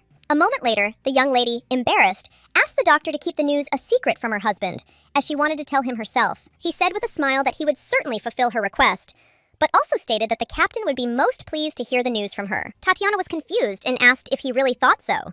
The doctor said that it was so and nothing else. He said that he was immensely grateful to the captain, and therefore, he was also happy that such a wonderful event happened to him. The doctor stated that the orphanage and institutions for the poor were grateful for the support, and thanks to the captain, he was able to provide free medical care. Tatiana was very surprised to hear something like this, but at the same time, she felt pride for her husband. Sometime later, Tatiana thanked her baby for giving his father another reason to live. She hoped that, thanks to the small child, her husband, who was clumsy in his actions and communication, would get rid of his regrets and begin to live a wonderful life. But at that very moment, she was taken aback, as she realized something truly amazing. At that very moment, she remembered her husband and realized that she loved him. After some time, Tatiana tenderly looked after Madame. They also didn't forget about walks. At the same time, Tatiana, with a smile on her face, asked Madame about her husband. Madame said sadly that, due to numerous difficulties, he grew up quickly, and if it were not for her, he would not have been able to survive them. Tatiana looked at Madame with bewilderment. At that very moment, Madame said with regret that she had to leave and her mistress had to live. She didn't know what the mother felt when she had to close her eyes after the birth of her child, or what the child felt when he lost his mother immediately after birth. Tatiana understood that she could not get the child she had recently learned about out of her life. She said with a smile that her husband probably looked very much like his mother. Madame said that he was her mistress's child, but he also had beautiful red eyes and beautiful facial features, but his hair color was different. She said with a smile that her madam was as fair as the young lady. Tatiana was surprised, as she did not the madam said with a smile that her mistress was a truly beautiful girl. But unfortunately, she died after childbirth fever, without even really looking at the young master. Madam said that after birth, she had to give him a name. Tatiana sighed heavily as she heard a sad story, but at that very moment, she looked at her companion and asked about her husband's biological father. Madame started talking about the biological father, but Tatiana said that she didn't need to know that. She smiled and said that her husband probably didn't know either, so he promised to tell her everything. The madam looked intently at the young lady, but did not answer her, while Tatiana wondered whether her husband would love her and their child. Madame said that, of course he would love him, even though at first glance he looked cold, but he was not really like that. She knew that even though he had had a hard time, he still grew up and met a good man. The madam looked at the lady intently and said that she should stay by her husband's side forever. Tatiana understood that her husband would become a good father, and they would live happily. She understood that this would definitely be the case. She knew that everything didn't happen quickly, but over time, he became her husband. At the same time, she hoped that he would become a good father. Tatiana knew that at first he was clumsy, but she understood that she herself was the same. Tatiana knew that both of them weren't so bad. At the same time, she wanted them to hold hands and come through everything together. She looked at Madame with a smile and said that she would definitely tell him these words upon her return. Sometime later, the man thanked the knights with a smile for their help, because despite their busy schedules, they still destroyed the monsters. Kynel sighed heavily and stated that he was simply doing what he had to, but the man still didn't calm down and said that they quickly cleared the cave of demons, so he was grateful to them. He said with a smile that he had prepared a banquet for them as a token of his gratitude. Kynel was taken aback and looked down in bewilderment as he heard someone calling him. The little boy looked at the commander with tears in his eyes and said that he had suffered because of him, so he asked for forgiveness. Kynel, in turn, looked at the boy for a while without saying a word. A moment later, he thanked the man for his kindness, but he informed him that he had to leave immediately. His knights were a little puzzled. They were told that he should at least receive proper treatment. Kynel turned around and said that he needed to go home, and they could rest first and leave later. They were worried because he was going to go alone. The little boy looked at the captain intently and asked if he was really leaving. Kynel told the boy that when he saw him, he remembered that there was a place he must return to. Meanwhile, the young woman, lying in her bed, felt a burning pain and malaise. She slowly rose and sat up, But at that very moment, she remembered the doctor's words about the possibility of anemia in the early stages of pregnancy. The doctor also told her that it would be difficult for her, but she should increase her diet. Tatiana knew that even at the slightest cough, the family doctor would not come running to Ni. She remembered being sick all the time as a child. But then, her mother was always by her side. At that time, Madame looked at her daughter with tenderness and trepidation. But she was also very worried about her health. As the young lady walked slowly down the corridor, she thought for a moment that she had become sentimental. She wondered with a smile if it was because of the baby. Tatiana understood that, despite her lack of appetite, she had to force herself to eat so that he would grow up healthy. She knew that even her mother, who commanded the whole world, would do anything for her. And yet, Tatiana doubted that there was anything she could not do for the sake of the child. She understood that it would be wonderful if the child's father were the same. She remembered the moment when he asked in surprise if she was pregnant. She remembered the moment when he was surprised to hear a negative answer. Tatiana remembered that he kept asking her again and again with his characteristic look of complete surprise. She understood that it did not at all seem like he did not want a child, but she knew that he had never once told her that he loved her. But she knew that he showed everything with his actions. After all, ever since she asked him to tell her when he was leaving and when he was returning, he always began to inform her of this news in advance. And during the time when they were together, he listened to her attentively. Even if he didn't understand something, he still nodded in response to her. The young lady raised that this was enough. At that very moment, she was taken aback. As she heard someone calling her, she turned around because she didn't understand who was in front of her. But a moment later, she saw Madame. The madam looked at the young lady with tears in her eyes, as she thought that in front of her was a completely different person. Tatiana approached Madame anxiously and asked her to calm down. But Madame did not calm down and told her mistress that she had come, and at the same time, she said that she had missed her very much. At that very moment, Tatiana remembered the nurse's words that Madame saw all sorts of dreams every night and muttered something incomprehensible. Tatiana looked intently at Madame and said that the night air was still cold and it was time for them to return to the room. After some time, they were in the room, and the madam, breathing heavily with tears in her eyes, said that the young gentleman had grown into a wonderful man, but he had endured a lot. Tatiana froze for a moment, not knowing what to answer. At that very moment, Madame declared that the gentleman had recently become engaged to a very beautiful girl, and she was so beautiful that if the lady saw her, she would be very surprised. Tatiana looked intently at Madame, and at the same time she was surprised by her words. Madame stated that the mistress no longer needed to worry about anything. Tatiana said with a smile that she was very glad to hear something like that. But at that very moment, Madame declared that the young gentleman had got rid of his hatred for his father. Tatiana froze for a moment as the conversation turned to her husband's biological father. She told us that he had put everything behind him and stopped dwelling on the past, and that was why he had returned her necklace. Madame sighed heavily and said that she was now talking about the sign she left.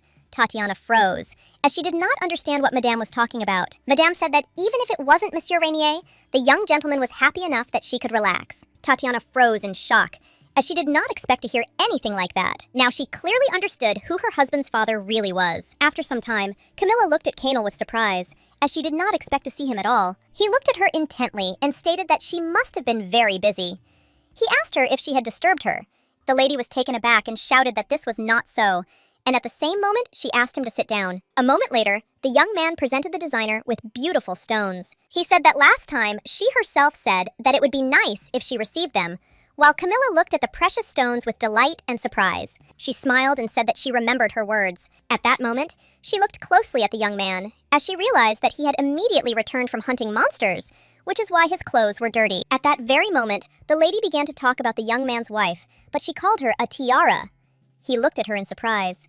But at that very moment, he asked if she had just called his wife a tiara. Camilla smiled and said that it was true, because the tiara was the young lady's nickname. Camilla looked at the young man with a smile and stated that the lady allowed her to call her by her nickname. At the same time, the young man was very upset and angry, since no one had given him permission for such formalities. At the same time, Camilla looked at him with bewilderment, not understanding why his face had suddenly changed. A moment later, she asked him to wait a little, and he was left alone with his thoughts. He was a little puzzled and angry, as he did not understand why his wife did not allow him to call her that way. At that very moment, he saw a small teapot with tea on the table, and the young man decided to serve himself. Camilla slowly approached the young captain and offered him a cup of tea. But at that very moment, she was taken aback, because she saw that he was already drinking tea. She simply could not believe that he drank something like that. Kynel asked what had happened, and also asked if there was poison in the tea. She smiled and said that it was not that at all. It was not the kind of tea that men drank. He looked at her in surprise and asked with bewilderment if there was a certain tea for women and another for men. She said that this was not so, but perhaps he was not familiar with it. After all, he drank the tea that most of you women drank. He asked if his wife also drank similar tea. Camilla did not expect such a question, but without waiting for an answer, the young man began to drink tea. He understood that without a doubt, she drank this tea with him, as he remembered the taste and aroma of the tea. But at that very moment, the young lady declared that this was most likely not the case. She said that this tea has a contraceptive effect. At that very moment, the young man froze in place. Camilla said he drinks dried German root.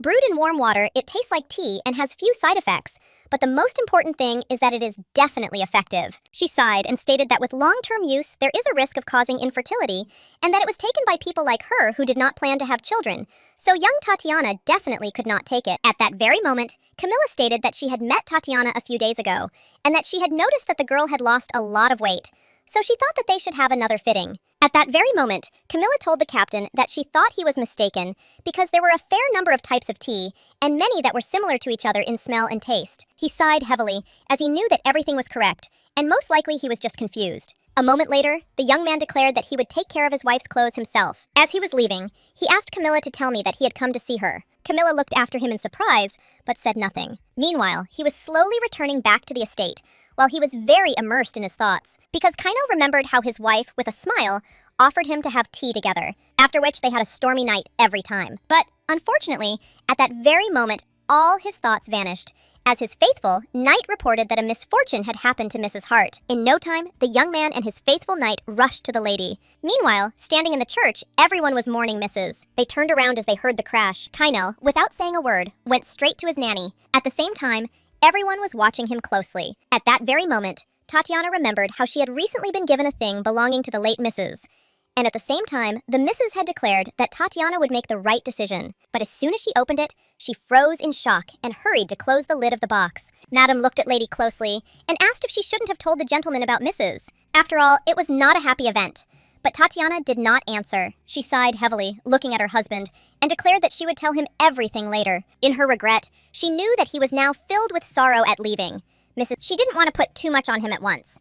And she also stated that the baby wasn't going anywhere in her belly. She knew that during this time, the distance between them had not changed at all. Meanwhile, the young lady became ill again, but her husband was a witness. He was scared and didn't understand what was going on. At the same time, he saw that she was bleeding. He shouted for her to look at him quickly. Kainel was agitated and didn't understand what had happened, so he hastily asked if there was something wrong with her, but Tatiana said that it was just a trifle. Kainel was shocked and shouted that this was not so.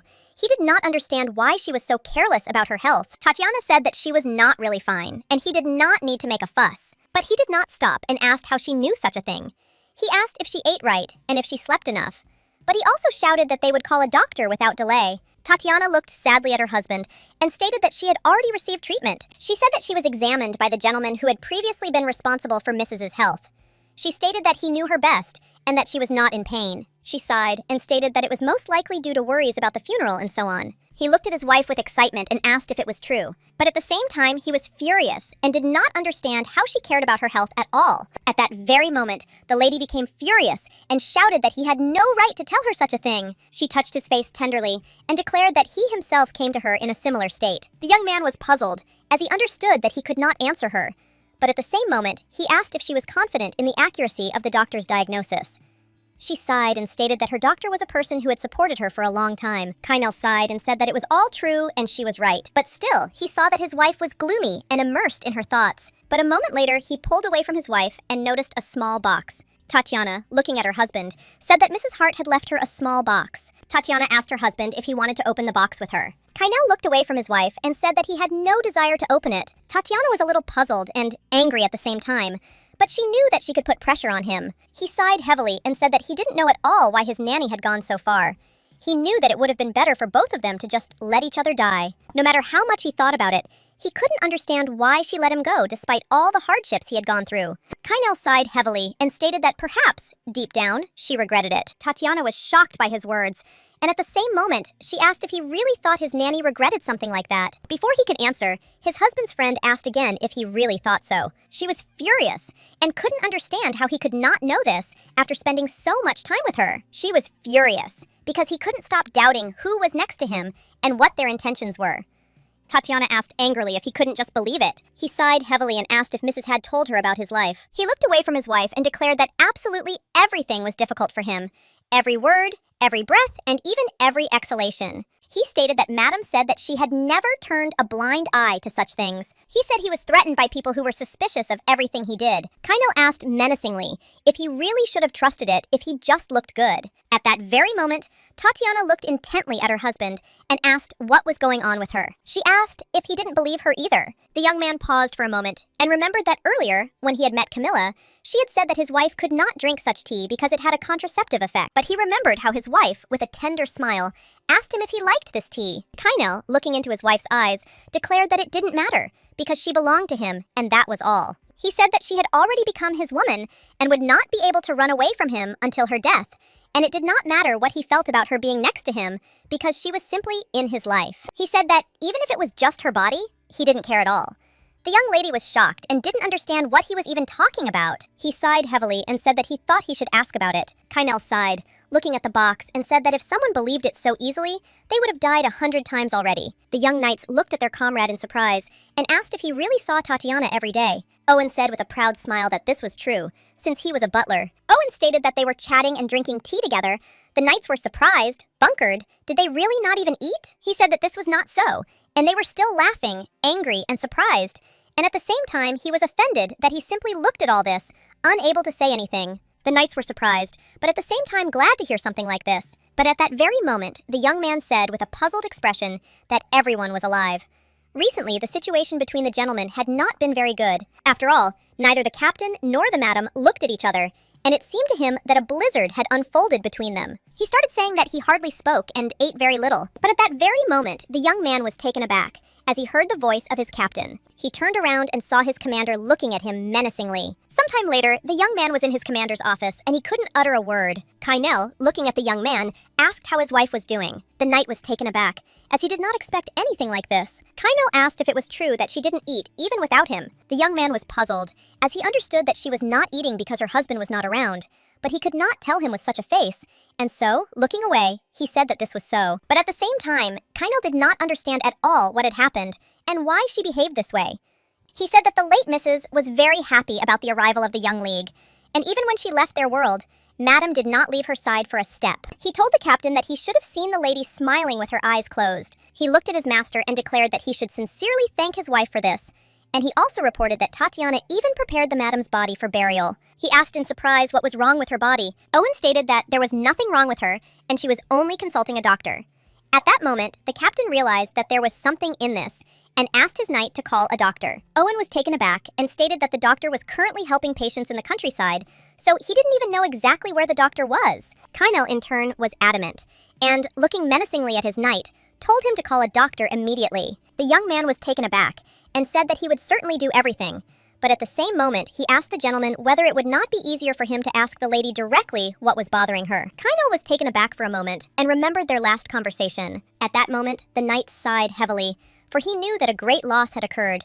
But he wondered if it could be that the young lady was simply pregnant. He looked closely at his master and declared that they still got along very well. He said they were a normal couple, like everyone else. Kainel looked at his knight in surprise and asked what he was even talking about. He looked menacingly at his subordinate's wedding and asked if he had ever lived like the rest of them, even for a moment. The young man was taken aback and, sighing, said that it was so. Kainel, to his regret, knew that he would never feel the same. He remembered his conversation with Camilla and realized that he would never have a real family. At the same time, the young lady was heatedly discussing with her mother that they had acquired new ships, but the further they went, the more they sank. Madame sighed heavily, as she knew that this was the limit. But the young lady was puzzled by everything she heard, and said that this villa was prepared for their younger sister.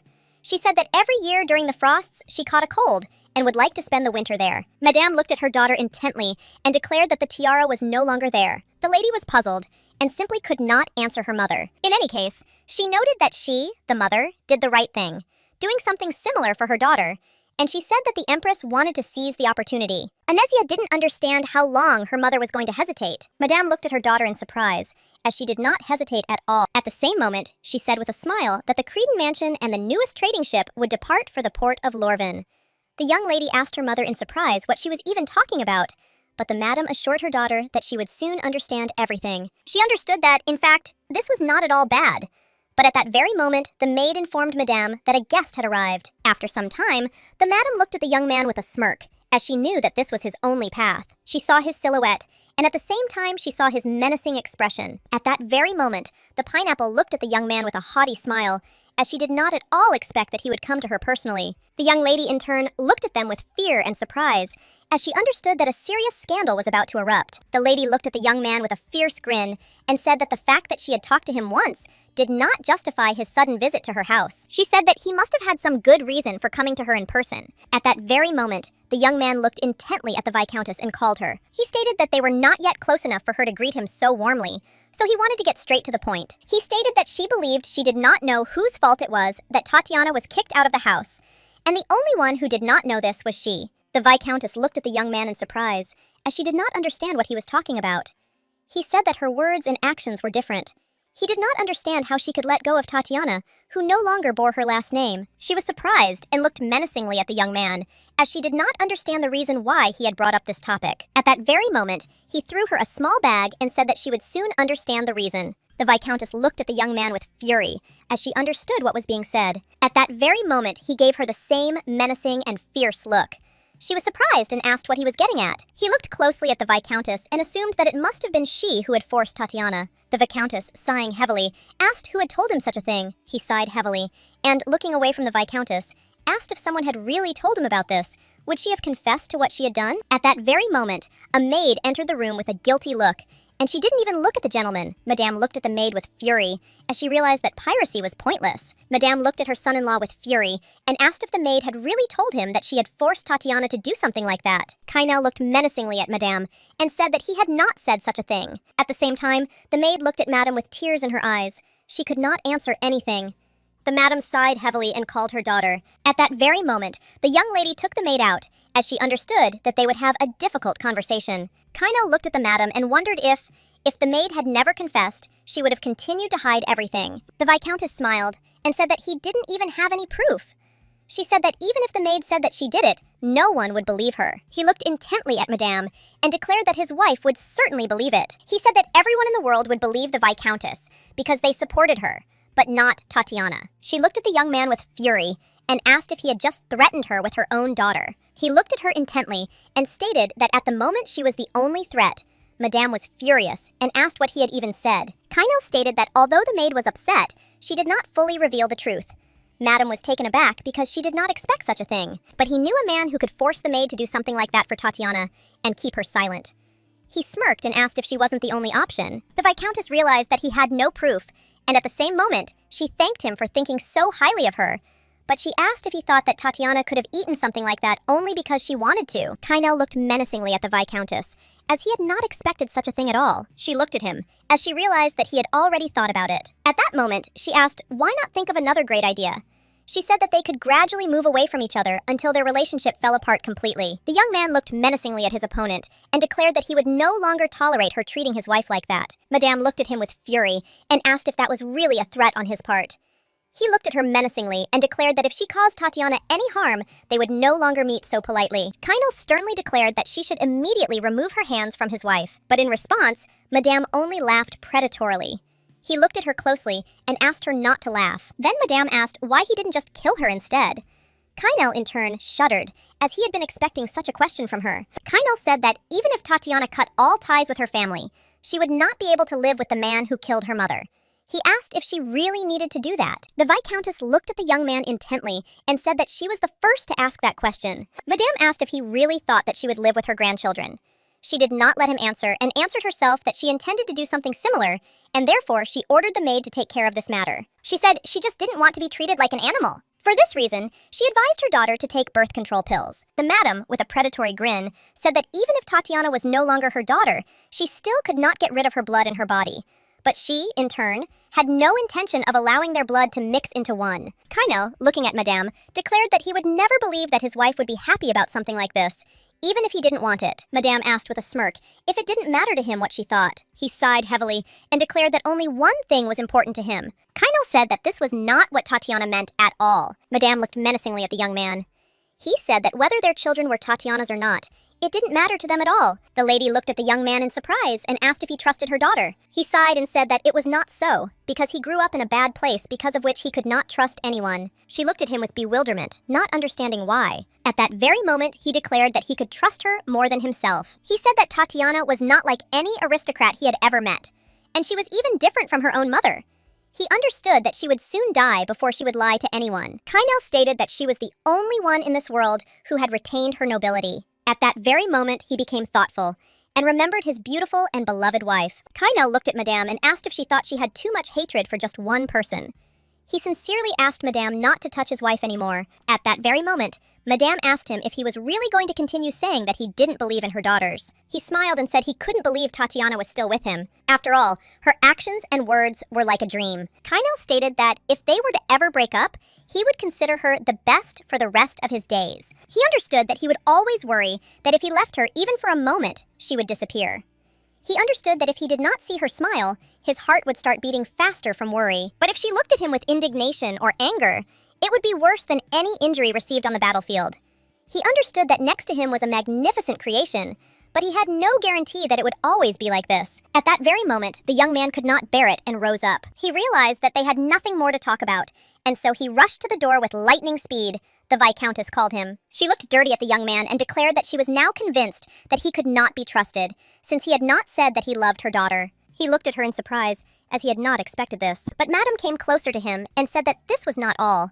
She said that this time he must keep his word, no matter what. She grabbed him angrily by the collar of his clothes and shouted that he had to give her a promise. She screamed that his good intentions were enough for her. She screamed that she didn't need anything else, while the young man was perplexed. And on top of everything else, he couldn't move from the spot. Meanwhile, the young lady was walking around the room in a worried manner, and she was very angry because her husband had not come to her at all. Tatiana was furious because she didn't understand when so many indifferent men had spawned. She didn't know how much time had passed since she told him that she would reciprocate only if he made the first move.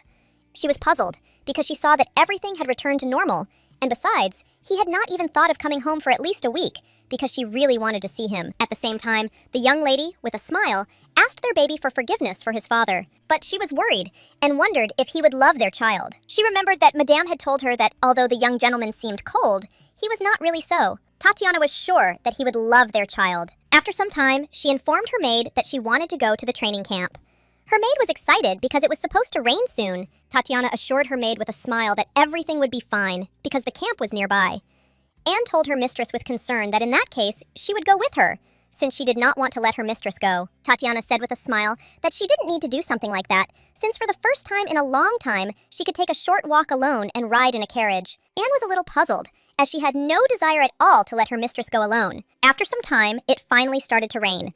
But the young lady watched the raindrops closely, as she was lost in her thoughts. She remembered her husband, who asked with trepidation how she felt. At the same time, the young lady was puzzled. She did not understand why he suddenly behaved differently that day. But Tatiana also knew that today, the three of them would return home. At that very moment, she clearly heard her husband's voice. She looked at him in surprise, as she did not expect to see him. They stared at each other for a moment, their eyes never leaving each other's. Kainel, in turn, was shocked and did not understand why his wife went out in such weather. He was furious, because he had hired many people to follow her, but no one stopped her when she went out of the house in bad weather. Tatiana stated that he had not come home or contacted her, so she asked if he was angry because she had gone out, even though he had not seen her for several days. The young man looked at his wife in surprise, as he could not object to her. Tatiana looked at her husband pitifully and stated that a whole week had passed. She asked if he could speak to her more gently. He sighed heavily, not knowing what to answer her, but at the same moment, she asked if he was dissatisfied with her. Kainel said it was simply impossible. Tatiana looked intently at her husband and said menacingly that he had said earlier that he did not know what she felt. So she said that she also doesn't know what he feels and what he thinks. She sighed heavily and said that if she were her old self, she would be pleased to see him after so much time. He sighed heavily and said not to be angry with her. She asked in surprise why he was making so much noise in that case. He sighed as if he had not wanted anything like that at all. At this point, the young lady was furious, as she did not understand how he could treat her like this. At that very moment, the young man hugged his wife tightly and asked her not to do anything rash. She sighed and said that he hadn't come home or contacted her, and she was afraid she would never see him again, so she went looking for him. Kainel, in turn, only quietly hugged his wife. But after a few minutes of silence, he announced that he would have to leave her again for a while because he needed to decide something urgently, it could drag on for a long time. Tatiana was upset and asked how long he would be absent. Her husband said that he could be absent for a month or several months. Tatiana was worried because it was too much. She was worried and asked if his question could drag on longer, or if he would still be able to leave early. He sighed heavily and said, looking away in my direction, that he would try to return as soon as possible. At that very moment, she shouted that he should not leave, as he had promised to be her husband. For this reason, she wanted him to always remain by her side. She said that they decided to work together, and at the same time, the young lady began to subtly hint to him about the child. But a moment later, her whole world collapsed, as she heard from her beloved husband that he did not want a child. He looked at her intently and declared that she did not have to have children. The lady looked at her husband with tears in her eyes and asked what he was talking about. He didn't answer her, but she asked what his words meant. Trembling with fear and with tears in her eyes, she asked, what if they did have a baby? Looking away from his wife, he stated that he would not allow this to happen because there were many ways to get rid of a child. Tatiana froze in shock, as she was already pregnant and he wanted to get rid of their child. But at that very moment, she became furious and asked her husband how he dared to say such a thing. She did not understand how he could do this to her. She screamed that even if everyone in their world said something similar, he simply had no right to say such a thing. She was furious because she knew that he himself grew up without a father. So he knew this pain like no one else. With tears in her eyes, she screamed that he should understand perfectly well how cruel his words sounded. Kynel reached out to his wife to calm her down, but the young lady pulled away from him and screamed angrily at him not to touch her. She screamed furiously that she trusted him, and he told her something like that. She asked if he was really going to repent, but at the same time she noticed that he didn't even know how to do such a thing. She realized that her husband was clumsy, but he was not at all cold or insensitive. She screamed that despite his difficult childhood, she thought that he had become a wonderful person, and even his clumsiness could play a role. But now she saw that she was wrong. With tears in her eyes and with rage, she told her husband that he had not changed at all, and he was the kind of person who could never change. She looked away from him and declared that she had been mistaken when she thought that he had changed. And at the same time, she noted that she should not have trusted him at all. She understood that from the very beginning, they had only a contractual relationship. Kynel cried out that it was not so, and she was the only one he trusted. The young lady understood that this was not the case, and therefore asked her husband why he had not told her about his father, since she had been waiting for this for a very long time. She said that she depended on him and waited for him to tell her everything. He looked at her in surprise because he didn't understand what she was even talking about. Tatiana looked at her husband with fury and asked if he really didn't know what they were talking about. She looked menacingly at her husband as she intended to tell him about her biological father. The young lady could not resist and declared that his biological father was His Royal Highness Prince Rainier. The young lady stood quietly and stared at the horizon.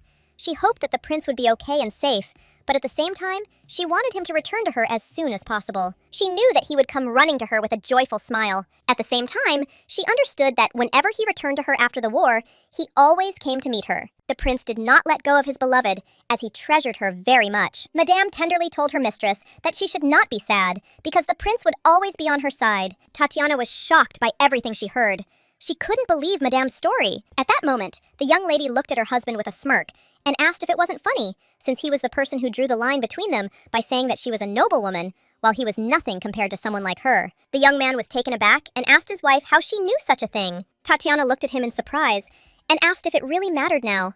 He didn't answer her, but she declared that all that mattered was him. She said he had no other choice. But she also said she didn't know how difficult his past was. Tatiana said she would understand if he didn't tell her first, so she just hoped that his wounds would heal and he would be able to tell her everything. The young man was shocked and begged his wife to wait a little. He reached out to her, but she said that he should not touch her. She looked at her husband with all seriousness and declared that although he had transferred her trust, it was still only an agreement, and perhaps it was her fault, since she had really hoped for something real. Kynel was frozen in shock and unable to speak. But a moment later, he shouted that she shouldn't say such a thing because it wasn't true at all. Finally, one of them looked at him menacingly and turning around, walked away. But she noticed that nothing had changed. She looked intently at her husband and sternly declared that he should live the way he lived before and that she would follow his example. Tatiana said that, according to the contract, he could take possession of her body whenever he wanted. But at that very moment, she declared that he had no right to do this. He was shocked and could not utter a word, as he did not expect to hear anything like this from his wife. Tatiana looked menacingly at her husband with fury and declared that from that moment on, she was letting him go. The young man in turn froze in a daze after her heavy words. Meanwhile, the Viscountess visited the church, and looking at the priest, she said that he seemed to be doing well. She looked at the priest closely and said that she thought he was avoiding her because it was difficult to meet him, so she wanted an explanation. Looking around the temple, she noticed that things were going well for him. He smiled and said that if she thought so, then it was true. The Viscountess declared that she had not come to him to listen to his righteous speeches. He stated that his prayers to the goddess are always the same, and he will always offer as much as he can, whether it be prayers or offerings. She sighed heavily, because she knew it was true. But at the same time, the madam stated that it was absolutely impossible to think about the believers who sold her daughter. The priest looked at Madame with puzzlement, but she sighed heavily and asked him to be sure to keep his promise. At the same time, she noticed that the dog's eyes were not closed, but hers were, on the contrary. At that very moment, they noticed a girl who, with tears in her eyes, begged the goddess to help the poor child. The lady slowly approached the girl and asked what she was doing. She sighed heavily and told the girl not to do anything like that, as all prayers were useless. The Viscountess looked menacingly at the girl and asked if she really thought that the goddess would help her if she carried a newborn child out on a cold day and pressed herself against him crying many times. The madam told the girl that she would be very lucky if her child did not catch a cold, and without wasting a minute, the madam took the ring off her finger and threw it to the girl. The girl was in shock, but the madam told her to dress the child warmly and take him to the hospital for treatment. As she was leaving, she told the girl to stop praying, as it wouldn't help at all. Madame knew that prayer is something a person does when he has no choice. Meanwhile, Tatiana sat quietly in her room and recalled the words of the late madam that the prince would be safe and she did not need to worry, as he would soon return to her. After all, she was a little puzzled, and she knew that her husband could tell her at least something about his father. She wanted to wait for him with the child, and at the same time tell him the good news after he told her everything. But she recently found out that he didn't want their child, and it broke her. Tatiana was shocked when she heard bitter words from him. She did not know what to do, and so she sat quietly and thought. But at the same time, all her thoughts flew away, as her husband shouted and demanded that she open the door and talk to him. He was furious, because he knew he should have left then. But at the same time, it was difficult for him to look the day in the eyes. He shouted that she had to come out. After some time, the young lady quietly watched her husband leave, but in turn, she continued to live her everyday life. She understood that she needed to eat right, at least for the sake of her child. Meanwhile, they lived in the same castle, but tried not to cross paths with each other. After some time, Tatiana came to her designer, and Camilla looked at the young lady with surprise, as she had lost even more weight. Tatiana sighed heavily and asked if this was true. Camilla asked the young lady if she was okay, because she didn't think Tatiana had come to choose clothes. Tatiana sighed and sadly stated that she had come for a walk to lift her spirits, but there was nowhere to go. She thought that if she stayed at home, she would go crazy, so she got into the carriage and left. But when she came out, she realized that there was simply nowhere to go. She understood that the sisters would no longer accept her as they had before. After all, earlier, the official news that Tatiana had renounced her home had thundered throughout the capital. After a moment, she sighed heavily and announced that she had enjoyed her tea, and now it was time for her to go. But before she could take a step, she saw the outfit under the screen. She told Camilla with surprise that it looked like she was working on some kind of secret outfit. Camilla asked her companion with a smile if she was really interested. Tatiana was a little puzzled, as she did not want to see the dress before the owner. Camilla smiled and told the lady that she definitely deserved such an honor. Tatiana was surprised by such a statement, but at that very moment, Camilla removed the cape from the finished outfit, and Tatiana froze, as she had never seen anything like it before. She looked at the beautiful outfit in surprise, and could not utter a word, as all the decorations blinded her. Camilla said with a smile that it was the first time she had seen an amethyst that suited Tatiana's eyes so well. Tatiana asked in surprise where Camilla had found something like that. Camilla looked at Tatiana with a smile, and said that the commander brought it to her, and told her to use this amethyst on a dress for his wife. She said with a smile that it was very romantic on his part. Tatiana was puzzled, because she understood that the same thing happened every time, because he had previously given her a box that was filled with precious stones, and she very much believed that one day he would see her heart, and not her appearance strewn with expensive stones. She knew it was stupid of her. Camilla looked at Lady in surprise, and asked if she didn't like the dress. Tatiana said with a smile that she really liked the dress, because Camilla made it herself, but she asked Camilla to go up a size a little, since she planned to gain a little weight. Camilla was a little surprised, but at the same time glad to hear something like that. She shouted and congratulated the young lady, but she said that she had no idea and was very worried afterwards. The girl, Tatiana, thanked her with a smile and said that when the baby was born, she would ask her to sew clothes for him too. Camilla smiled and told the young lady that she could leave everything to her, and at the same moment she breathed a sigh of relief, as she was afraid of the hints. Tatiana looked at her in surprise, as she did not understand what she was talking about. Camilla stated that when the commander brought her the jewelry, she was worried that she had made a mistake. Tatiana asked with bewilderment what mistake he was talking about. Camilla said the commander had previously said that the contraceptive tea she drank tasted and smelled the same as the tea his wife served him, and which she drank on a regular basis. Tatiana froze in shock, as she had no idea what they were talking about. Camilla said there was no point in a pregnant woman drinking contraceptive tea. At that very moment, Tatiana remembered how her faithful servant served her tea, and at the same time, she knew that she had no opportunity to buy new tea, so she had to drink the old tea. But at that very moment, the young lady realized that she was drinking not just old tea, but a contraceptive. After some time, she went out into the street in anger. She knew that her husband had been acting extremely strange lately, and she thought it was because of the loss of his nanny. But at that very moment, she wondered if his strange behavior was because he assumed she was on birth control. Tatiana was puzzled and didn't understand how to proceed in this matter. She understood that she should have asked about everything first and should have double-checked everything. At the same moment, the young man asked Madame if she was okay. He said that if she wasn't feeling well, it would be better for her to go home straight away. She sighed heavily and asked if he could bring her some water. He said that she needed to get into the carriage first. She sighed and said that she simply didn't have the strength for it, and so she asked him to bring her some water. At that very moment, the man said that he would definitely do everything, but she needed to wait a little. She saw the man disappear from the horizon and decided that she would never come back. A few minutes later, she found a new coachman. Having sat down in the carriage, the young lady wondered where she should go. Tatiana was puzzled and wondered if she had anywhere to go at all.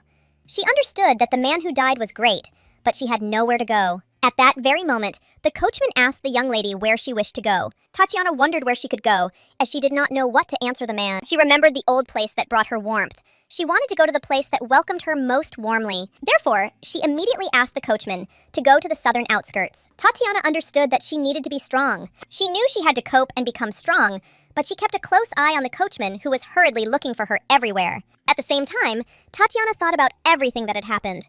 She remembered how the maid served her tea, and how the maid said that she had prepared something special for her. Tatiana remembered drinking tea with a unique aftertaste. After the servant changed the tea, it was still ordinary and had no unusual taste. But Tatiana didn't notice anything suspicious, as she simply thought that her taste had changed somewhat after pregnancy. Tatiana was puzzled and wondered if the taste of tea had really returned to its former state. She then told the maid that she had the feeling that she had drunk it before, but she thought it was the same tea. Anne then stated that this was not the tea that the previous butler had bought, but she said that if she did not like it, they would throw it out. At that very moment, Tatiana realized that her maid was involved in everything. She was shocked because she realized that even though she had bought new tea, this one was once the only one she could afford. But at the same time, she understood that there was only one person who could force her maid to act in such a way.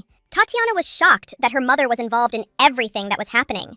Tatiana understood that her mother was capable of something like this. After all, she, like no one else, knew perfectly well that her mother never refused anything.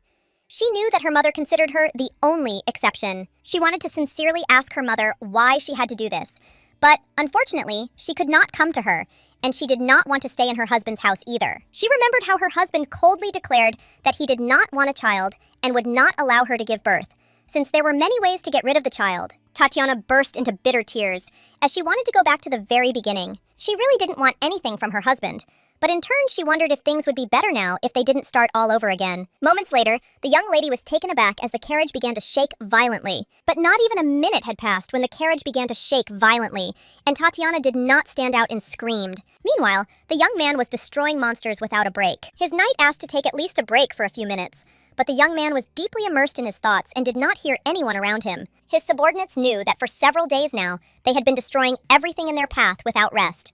And at the same time, people said that they looked like magical beasts, but compared to the commander, they were nothing. They saw that the box was already full of precious crystals, and they knew that it would be worth more than several mansions in the center of the empire. The young man also informed the commander that this was a well-known medicine that could revive even patients on the verge of death. A few minutes later, the commander told his subordinates that it was time for them to leave. The young man ran hastily to his commander, as he did not want to let him go, not even one step. The young people were shocked, because they caught many beasts, but only took the crystals.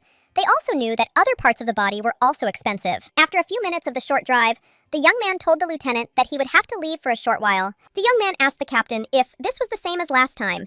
He sighed and said that he understood everything, and also reported that they would reach the capital. The captain told the young man that he would be going alone.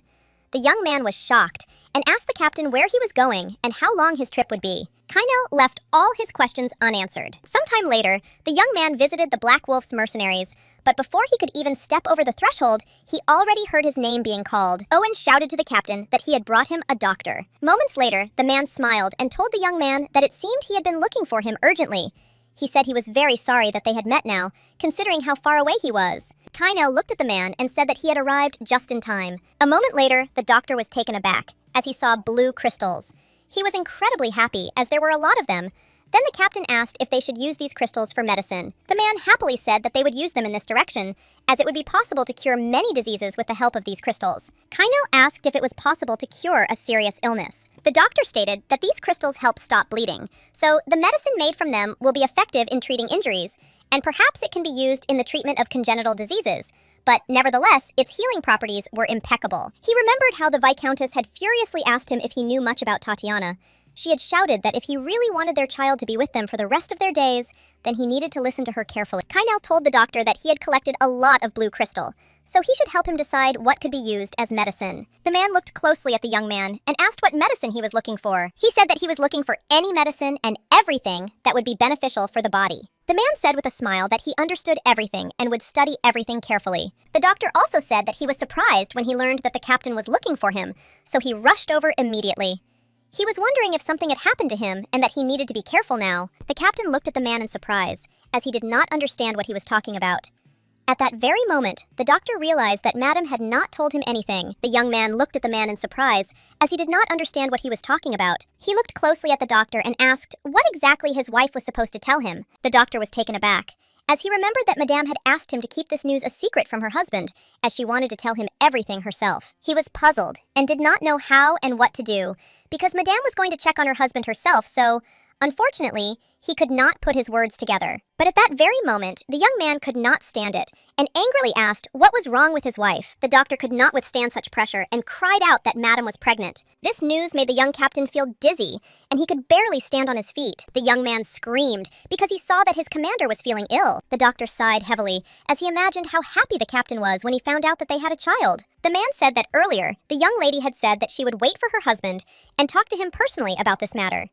He also said that the late Mrs. was happy when she found out, and then she cried as if her lifelong dream had come true. Kynel, in turn, simply could not believe what he heard. After all, he had previously told his wife with a cold expression on his face that he did not want a child. Now he was puzzled and wondered what he had done. He could not believe that he had said such a thing to his wife. At that very moment, he shouted that he needed to see the crown prince immediately. The young man was shocked and asked the captain if he really wasn't going to go home now. Kynel shouted that he didn't have time now, but at that very moment, he froze in place, because he saw that the Viscountess had come to him, and she was filled with anger and fury. The Viscountess, without wasting a minute, approached the young man. At this, she angrily grabbed him by the collar of his clothes and asked where her daughter was. She was seething with anger and screamed that he should know where she was. She was furious and screamed that he was really so pathetic that he didn't even do his chores. The young man was taken aback, as he did not understand what she was even talking about. At that moment, she could not bear it any longer, and with rage pushed him away so that he fell to the ground with a crash. She screamed furiously that she never thought she would find out that her child was no longer alive. The young knights were shocked and rushed to their commander, but he stopped them. Kynel rose and asked the Viscountess to tell him everything in more detail. He sighed heavily and announced that his wife had left. Madame looked at him with fury and anger. He looked at her menacingly and firmly declared that after his wife, he would be unable to decide whether she would kill him or not, so she must tell him everything immediately. After some time, the coachman told them that he had gone to the southern outskirts with Tatiana, but a black carriage had driven up behind them, and it had suddenly hit their carriage, where Tatiana was. Kynel looked at the man in surprise, as he didn't expect them to go to a place like this. The man replied that after the story he thought about everything, and it seemed to him that they had been followed from the city center, because otherwise they would not have gone so far from the city. The young commander was furious, and asked the coachman where his wife was now. The man was taken aback and said that he could not answer the question since he lost consciousness during the collision. He sighed heavily and stated that when he woke up, he was already alone. Trembling with fear, he said that the lady was very famous, and he immediately recognized her when she got into the carriage and decided to tell her family everything at once. At that very moment, Madame swore furiously. The captain looked closely at Madame and noticed that she seemed to know who was involved in what happened. He looked at everyone present and stated that he needed to discuss something with the Viscountess so they could go. Kynel asked if this was really the work of the Duke of Atlas. She replied menacingly that no one else would laugh at such a thing. She was furious. And since Alexei Atlas had decided to cross the line and kidnap her precious daughter, she screamed that she had heard rumors that he had an addiction to drugs and alcohol, but he crossed the line by doing something like that. She screamed furiously that she should have dealt with him long ago. He looked at her closely and said that she was needed in the right place. Madame looked at him in surprise, as she did not understand what he was talking about. He said that it took a beast to deal with a beast, and since he was an animal, he could deal with the Duke.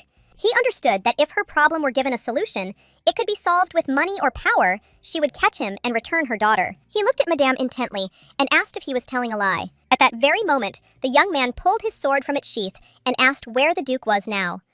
Madame was taken aback as she did not expect to see such a thing. Kynel said with fury that no matter how much he thought about the young man, he was not a duke at all. The madam looked at her son-in-law with fear and said that she was just now wondering where he could be. At that very moment, the Viscountess's son-in-law burst into their room and called her. They looked at him in surprise as they did not expect to see him. At that very moment, he stated that the Empress said that she knew nothing of the sort, despite the fact that Auntie and Lebony had been waiting in the palace all day and she had not come out to them. He said the Duke had not been seen in the gaming and banqueting rooms for several days. Looking at everyone present, he stated that, for this reason, it could be said with certainty that he was not at the ducal residence. Kynel asked angrily if there were any places the Duke could go. Madame stated that there was no aristocrat who was not smart enough to reveal such information.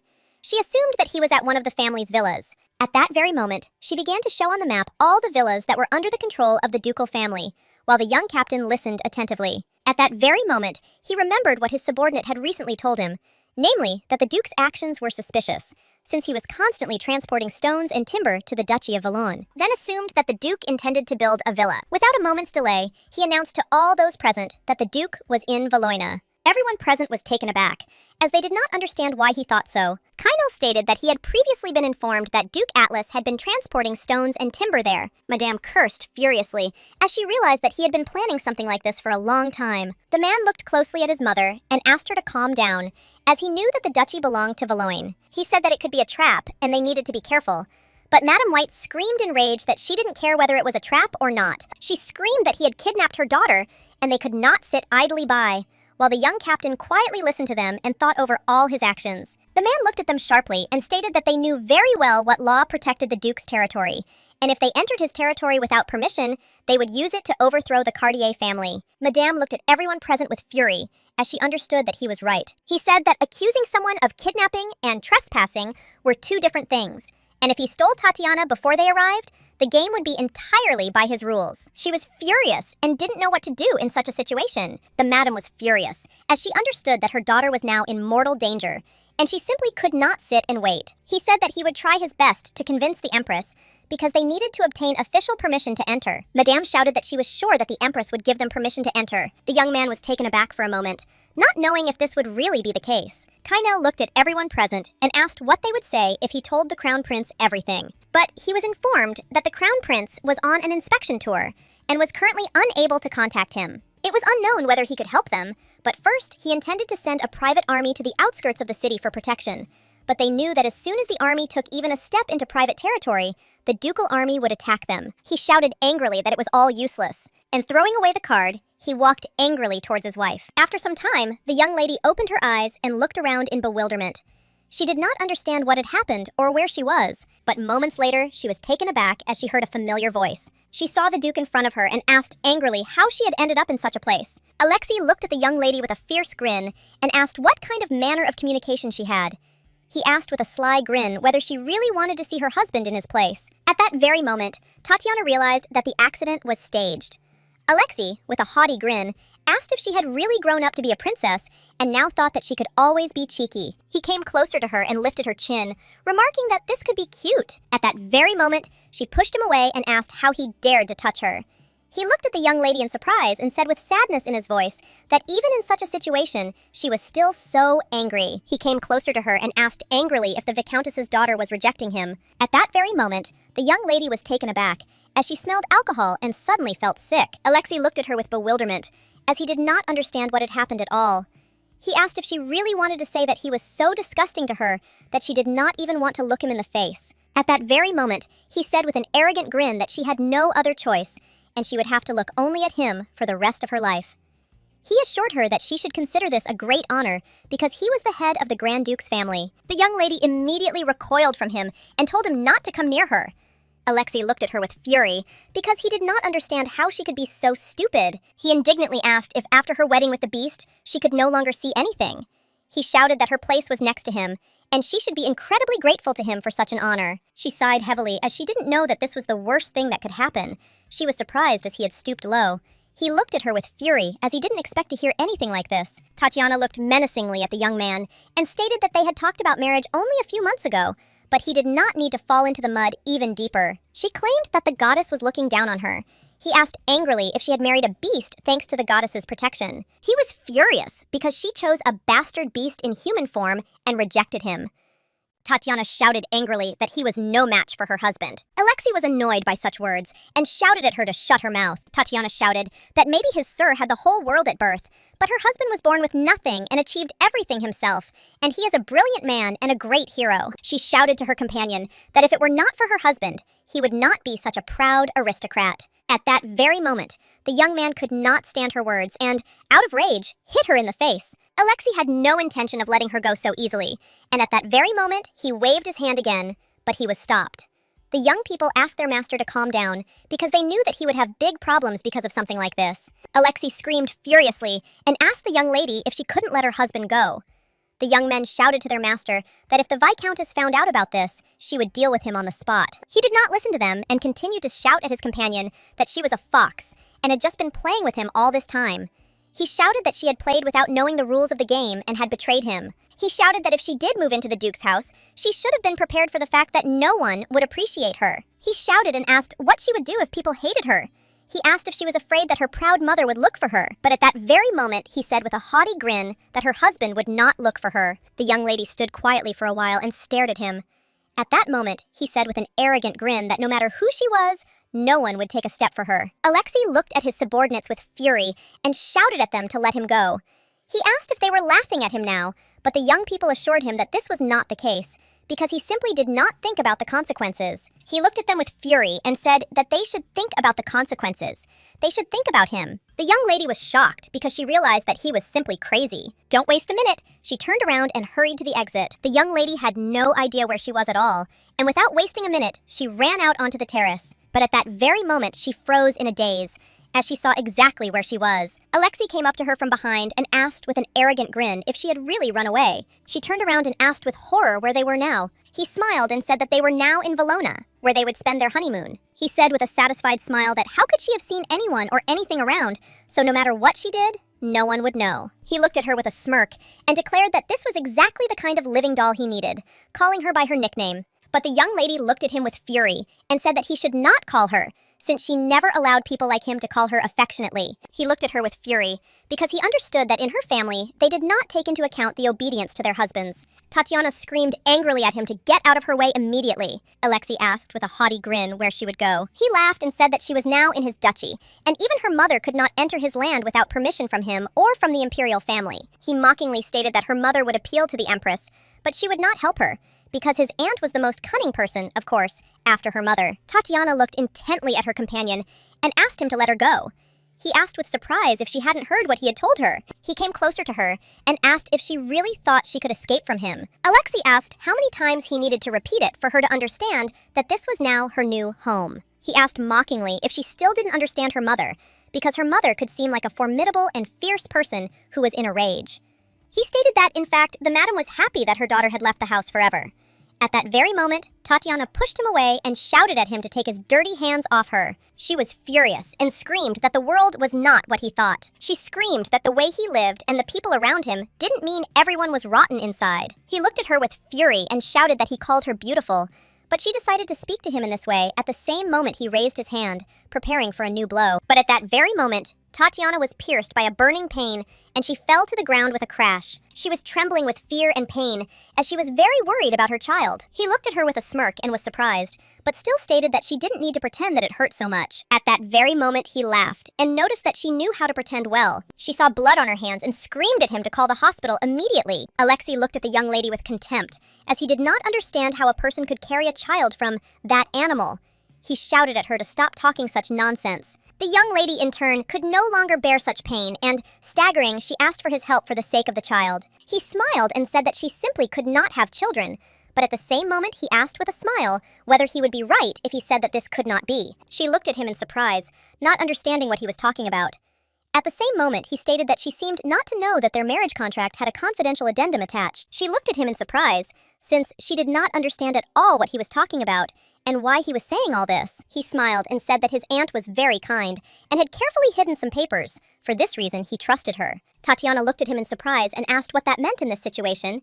He said that she should listen to what exactly her mother and his aunt had promised. He read her a few lines from the contract, namely that they must sleep once a month on a day that the Cartier family would determine. However, until Tatiana had fully recovered, responsibility for the possible appearance of an heir was not assigned to her. He also read that the above points should be kept secret from Tatiana herself, since the Atlas family and the Imperial family will fully cooperate in the search for cures that will distance Tatiana, and if the treatment does not help and Tatiana dies, her body will be handed over to the Cartier family. Alexei looked at her intently and declared that from the very beginning it was very strange because, in addition to loving her, he also had to package her beautifully and buy her. He sighed heavily, as he knew that all of this was for Togo to prevent pregnancy.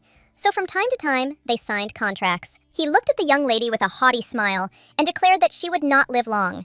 He asked if she knew about it. Tatiana was confused and didn't know if she could believe his words. Alexei said that he assumed that these were just tricks to raise her price. He assumed that he was simply being deceived and could not imagine that something like this would actually happen. However, thinking about this issue, it seemed to him that her mother was very kind. She was furious and didn't understand what he was even talking about. Alexei said that they didn't have much time left anyway, so they could live happily from now on. Tatiana couldn't stand it and shouted at him not to come near her. She stared at the young man for a moment without saying a word. Alexei looked at her with fury, since she did not want to obey him at all. But at that very moment, she could not bear it and screamed, as again a burning pain pierced her body. He shouted that she shouldn't act like there was actually a child in her body. He didn't want her to deceive him. Tatiana understood that this was not reality, but most likely a dream. But she still wondered if a dream could cause such pain. At that very moment, she quietly called her husband, but all her thoughts vanished as Alexei angrily grabbed her by the hair and shouted that it was time for him to knock the habit of arrogance out of her. Tatiana couldn't stand this, and so she screamed in pain. But at that very moment, all her pain stopped, and she looked at everything that had happened with bewilderment. She froze in shock as her husband embraced her, and in doing so, he pushed the Duke away, but he also cut off his hand. At that very moment, he looked at the Duke with a gray expression, as he was finally able to keep the promise he had given him. The Duke was in shock. He could not stand this, as the pain pierced him through and through. Tatiana looked at her husband in surprise and confusion, and at that very moment, she called him. She was taken aback as she realized that he had come to save her. At that very moment, she fell unconscious. But after some time, she began to come to her senses, as she heard her husband's voice. She understood that she had just had a terrible nightmare, but when she opened her eyes, she realized that it was not a nightmare at all. As she saw her husband, she sighed heavily as his face blurred before her eyes, but at that very moment, she clearly realized that she was in reality. Without wasting a minute, she told her husband that she was pregnant. He was taken aback and looked at her with pity. She sighed heavily and announced that she was pregnant with their child. She reached out to her husband, but he asked her not to talk. At that very moment, she informed her husband that she would not be able to live long. But the young lady did not believe what she herself was saying. Kainel looked at his wife, cried out and called her. She said that even if he wanted, she would not be able to give birth. He said that he knew about it. She looked at her husband closely and said that for this reason, he should love their child. She touched his beautiful face tenderly, and to her regret, she saw him worse and worse, although she understood that everything was fine. Tatiana knew that the most beautiful flowers are the brightest, so she tenderly asked him to protect their child. She knew perfectly well that no matter how clumsy he would be a good husband and a good future father. Tatiana was confident in her words. At that very moment, she let go of her husband, and he froze in a daze. He saw her close her eyes and could not believe what had happened. Kainel did not spare his emotions. He screamed and called for his wife, but it was all in vain. At that very moment, Madame and the others ran up and saw a terrible picture. Kainel lifted his wife into his arms. At the same time, the madam looked at her daughter, trembling with fear. She simply could not believe such a thing. Kainel continued to carry his beloved wife in his arms. He looked closely at his relatives and asked them to take care of Tatiana. At that very moment, he handed over his wife to his son-in-law. The man turned around and told his mother that they needed to hurry, as the priests and doctors were already waiting for them. The madam turned and looked intently at the captain. She froze for a moment as she saw him draw his sword from its sheath. She looked at him in surprise and asked what he intended to do. Kainel only looked menacingly at the Duke, and declared that he still had unresolved matters. Meanwhile, the young Duke screamed in pain and called for the Viscountess. He shouted at her to call the doctor quickly, but Madame only looked at him with fury. At that very moment, she furiously stepped on his severed hand with her foot, and he froze in a daze. He asked angrily what she was doing. The madam turned around and, looking at her son-in-law, asked if he had said earlier that he had unfinished business. She looked at him with the same fury and anger and declared that she was leaving the Duke to him. The Duke shouted that she should not go anywhere, but at the same time, he shouted that he would immediately report everything that had happened to the Empress. Madame looked hard at her son-in-law and said that he should not let the Duke's words fool him. She sighed heavily and stated that in that case, it would be easier for him to kill him. The Duke was shocked by Madame's words, but at the same moment, he, dumbfounded with fear, looked at Kynal with bewilderment, as he intended to deal with him. Madame left without even turning around, and as she did so, she heard terrible screams. Meanwhile, Tatiana lay quietly in her bed, but was tormented by a terrible fever. Her relatives walked anxiously from one corner to another, as they could not find a place for themselves in this situation. A moment later, a priest came out to them, and they hurriedly asked what had happened to their Tatiana. He sighed heavily, and stated that she would wake up soon. The lady was puzzled because she knew that the hospital had said that she had no injuries, so she wanted to know what was wrong with her daughter. The priest sighed heavily, and announced that the young lady was pregnant. The lady froze in shock, as she had not expected anything like this at all. He informed them that she had no more than a few months to live, but unfortunately, she had lost a lot of blood, and if nothing was done, her condition would worsen. The lady screamed furiously that her daughter had been prescribed birth control pills, but she could not understand how her daughter had become pregnant, since she knew that her daughter had been taking them consistently. But at that very moment, she froze, thinking about this situation. She had previously changed all the servants until only Anne was left with her daughter, and she forced her to take her medication again. She was in shock and wondered if she could have gotten pregnant in such a short time. Deneg said that Tatiana would not last long even if she woke up. Everyone present was shocked, and they simply could not believe what they heard. The twins looked at each other because they did not understand at all what was going on. They wondered what was wrong with their sister. They asked their mother what the priest was talking about. The lady looked menacingly at the priest and asked why he was saying such things again. The man said he could save the baby in his womb on his own. However, sighing heavily, he declared that after all the manipulations, the life of the young lady would become even shorter. He looked at everyone present and declared that the next few hours would be tense, because at this moment, they could save the child. He looked closely at everyone present and asked them to think carefully. The madam asked the priest what her daughter knew. He sighed heavily and stated that perhaps she already knew everything. She knew they shouldn't worry, as it was natural. She looked at him with a sated expression and declared that her daughter was the most important thing in the world to her. She knew that no one could replace her daughter, and yet she intended to protect her until her last breath. After some time, Tatiana woke up and looked around in bewilderment. But at that very moment, she saw her maid, who was quietly crying in the corner. She looked at the maid in surprise and called her. Anne rushed to her mistress at that very moment, with tears in her eyes. Tatiana sighed heavily and said that it seemed that the maid also knew that she would not live long. At that very moment, Anne burst into bitter tears. Tatiana realized that the maid was secretly giving her birth control pills to prolong her life. She sighed heavily and asked the maid why she was still next to her. She was surprised, looked around, and asked why all her things were in the room. At that very moment, the young lady asked what was wrong with her child, but she didn't hear an answer. She asked if her child was with her. She looked closely at the maid and stated that she had said earlier that she had brought everything that belonged to her. She panicked and asked if it was true that she had a child.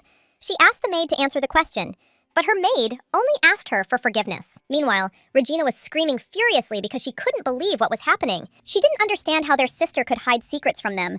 They looked at their sister, and at the same time, Regina screamed that they were all family. A moment later, the young ladies also turned around as they heard some noise. They saw their mother giving out instructions. At that very moment, Regina screamed and called for her mother. She told her mother that she didn't think an ordinary lawyer could handle the situation. The madam looked menacingly at her daughter as she understood that the situation was not easy. Regina asked her mother angrily if she knew what it was like for her youngest daughter to wait so impatiently. She shouted that Tatiana would continue to wait for her husband and would continue to look for him. Madame looked coldly at her daughter and asked what was wrong with Togo. Regina screamed furiously that they had to get him back immediately. At that very moment, Madame gave instructions to her subordinate because she wanted to discuss everything with her in peace and quiet, while Regina did not calm down and shouted to her mother that they all should listen to her when she spoke about Tatiana. Regina, in her rage, asked her mother if she felt sorry for her own daughter.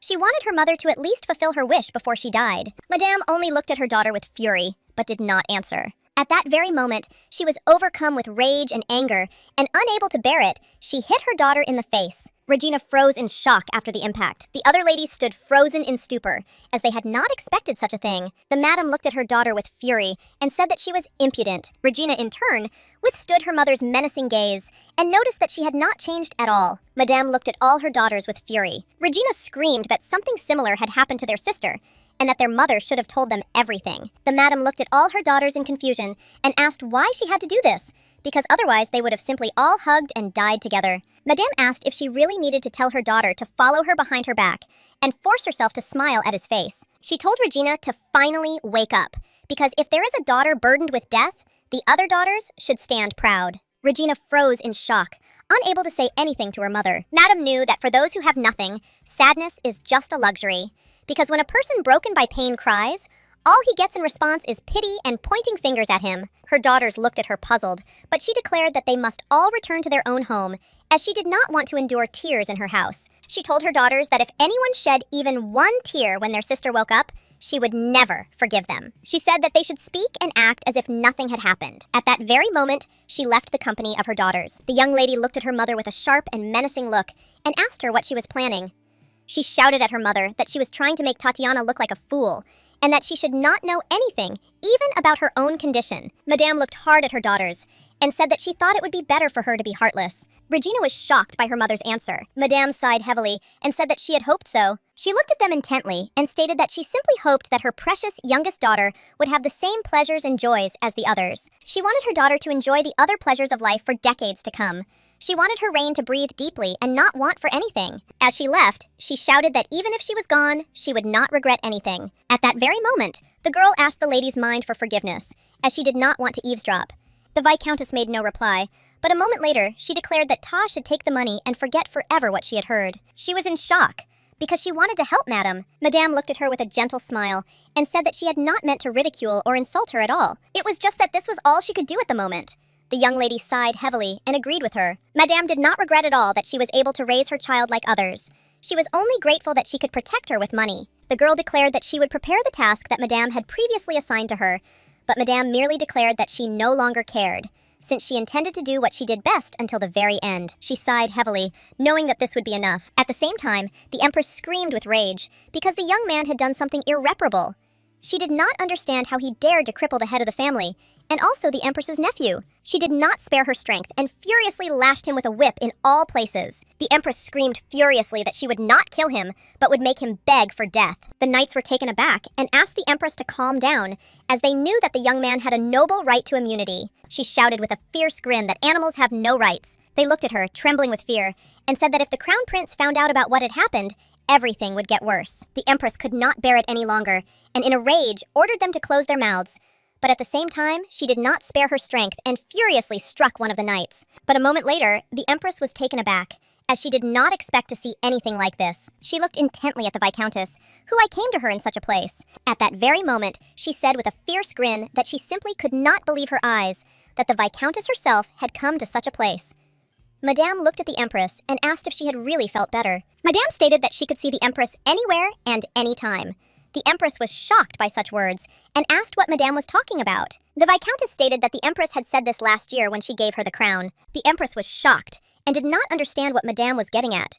She asked the Viscountess if the crown could be the subject of questions. The Empress screamed in rage that the young man had cut off the Duke's limbs. She screamed in anger that it was he who had attacked the duchy and all of them. Madame sighed heavily and stated that it was all because her daughter had been kidnapped. The Empress was taken aback and looked at Madame in surprise, as she did not understand what she was talking about. At that very moment, the Empress angrily asked the Viscountess if she really thought that the Duke would give a damn about some Viscount's daughter. The Empress was furious, as she did not understand who Madame thought she was. She screamed that her nephew had taken her daughter for just a few hours. She didn't understand why it had to come to this. And at the same time, she screamed that if her daughter had died, nothing terrible would have happened, because it was a matter of values. She screamed furiously at the Viscountess that the value of the life of a high nobleman and her daughter, who was held in the arms of a beast, was not equal. At that very moment, she smirked and asked where the evidence was that her nephew had kidnapped her daughter. She said that her daughter was a flirt and could have come to him herself. The Viscountess looked at the Empress with fury, but at the same time, the Empress said that Tatiana begged Alexei to accept her, since she wanted to escape from the beast. She said mockingly that this sounded more convincing, and therefore people would believe her. The madam said furiously that her daughter simply could not do something like that. She looked intently at the empress and declared that her daughter was pregnant. The empress froze in place in a daze, as she did not expect to hear anything like this. The madam sighed heavily and announced that her daughter had had a miscarriage. The empress was shocked. But at that very moment, Madame said that her daughter had lost too much blood. At that very moment, the Empress thought about everything that had happened. Madame stated that they could say that they received a victim for each family. The Empress was furious and shouted that it was unfair since her nephew had lost a limb and even his tongue. She looked at Madame intently and shouted furiously that this was nothing compared to the loss of a child who had not even been born. The Viscountess asked with a smirk if the Empress should already face the truth. The Empress was furious, as she did not understand how Madame dared to speak to her like that. Madame stated that she knew more about the realities than the Empress, since the Empress had been in the underground prison for several days and was venting her anger. But at the same time, she said that the Empress did not know the situation from the outside. The Empress looked at her in bewilderment, as she did not understand what she was talking about. The Madame stated that everyone was in favor of pardoning her son-in-law, since no married man would have gotten away with such a thing. The Empress sighed heavily and declared that no one would listen to even 100 common people, and yet he had treated her nephew so brutally. The lady said that no one would listen to 100, but thousands were a different matter. She said with a grin that for the first time she realized how many people there were around who demanded that his life be saved. The madam said that, despite the law, her revenge was justified. The Empress said that she would decide everything, and asked whether the nobles would remain silent after the Duke had to endure such a terrible punishment from a common man. Madame looked at the Empress with a grin. She stated that in the future, this would become a problem for the Empress's precious son. Even though the Crown Prince had returned to the capital after completing the inspection, she didn't think he would be in a good position if she continued to ignore the order and make judgments on her own. She stated that, in addition to this, the Duke, who was the prince's support, was at the center of events. The Empress looked at Madame with fury, as she did not understand how she dared to mention her son. At that very moment, Madame declared that she would pay for everything. The Empress sighed, as she saw that Madame, as always, was trying to solve the problem with money. But at that very moment, Madame declared that it was about the port. She also mentioned the island's tea plantations, several iron mines, and a hotel in the center of the capital, as well as other equally profitable islands. The Viscountess stated that she was ready to give up more than half of her property. She stated that this would be enough for the Crown Prince to strengthen his position as heir to the throne, even without the Duke. She knew that what the Empress really wanted was power and money to put her child on the throne. She had no doubt that Alexei would be the foundation for achieving this goal. But now that he was useless, she was furious. And thus, she took her anger out on others. She looked intently at the Empress and stated that if she was satisfied with the conditions, she could hand the young man over to her. The Empress said it was very strange. Since Madame had always hated the beast, Madame said that it was so. The Empress asked why she had saved his life then. Madame said that if he died, her daughter would become the widow of an animal, and she would never be able to get rid of this stigma. So first, they had to divorce. The Viscountess sighed heavily and stated that in case the Empress had forgotten, only living people could get divorced.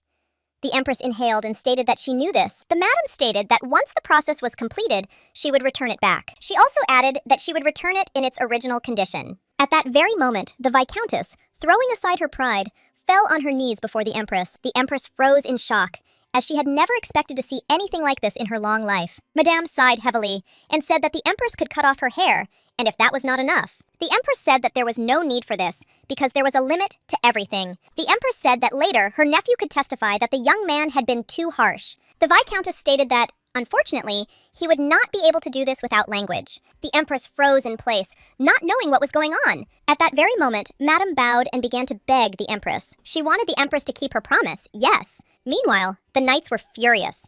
Owen did not understand at all how it was possible to do this to their commander. He shouted that their commander was a hero, who risked his life to defend the empire. He couldn't stop, because he understood that his commander shouldn't have received anything like this, because he had been through a lot. At the same time, the young man shouted that they would either destroy the empire or let everything go unpunished. The young man asked his comrade to calm down, since the commander was receiving treatment. Owen sighed heavily and said it was funny. On the one hand, they'd gotten him into this state first, and now they were treating him. At that moment, the young man was taken aback.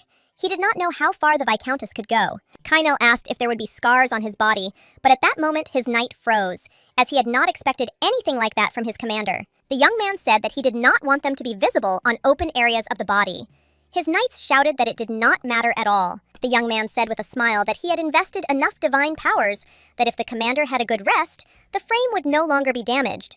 but the internal damage required more thorough treatment. Kynel said that he understood everything, but his knight did not calm down. Meanwhile, his knight shouted that he had been through a lot, and anyone who had ever participated in the battle had interceded on his behalf, so there would be no problems. The young man asked his commander in surprise where he was heading, because the priest said that he needed treatment, but he only turned around and declared that he had to go get his wife. The young man breathed a sigh of relief, as he was already afraid that his commander was going somewhere else. Kynel smiled and told his friend that he was glad he had him, and he hoped that things would be like this in the future. His subordinate looked at him in surprise, as he did not expect to hear such a thing. But at that very moment, Kynel turned around because he heard the voice of the crown prince. The young men bowed and greeted the crown prince, but the prince declared that now was not the time for etiquette. The prince looked at him intently and declared that he had to hear from him what all the fuss was about. Kynel looked at the prince in surprise and asked if he would believe his words. The prince was surprised by such a question and asked what was the point of him asking for such a thing. He shouted that he would believe any word. The young man in turn said with a smile that he understood everything, but at the same time, he felt relief and joy. The prince shouted that from what he had heard, the duke had done something outrageous. He did not understand why the young man had put his life on the line at all. He shouted that it was not worth it at all. At the same time, he could not believe that the duke had kidnapped his wife. The prince shouted that he had no idea what trick the empress had pulled off, but he would not sit idly by, because he was extremely surprised that she had disregarded the laws and insulted the war heroes for personal reasons. He shouted that he would immediately reprimand her and bring her to justice. Kynel declared that this was not worth doing at all, but the prince shouted that he wanted to change the measures right now. But then, he too would come under a barrage of criticism. The prince said he would hold not only the duke, but also the empress strictly accountable for her antics in prison. He said that there would be no problem if the young man received a title of nobility for his services. He was puzzled, because he understood that he still should have forced him, despite his refusal. The crown prince looked at him intently and said that he would become a duke, and it was no longer a request, but an order from the crown prince. The prince sighed heavily and told Kynel that he should have told him everything right away. He didn't understand how the young man could allow himself to hear such terrible news from someone else.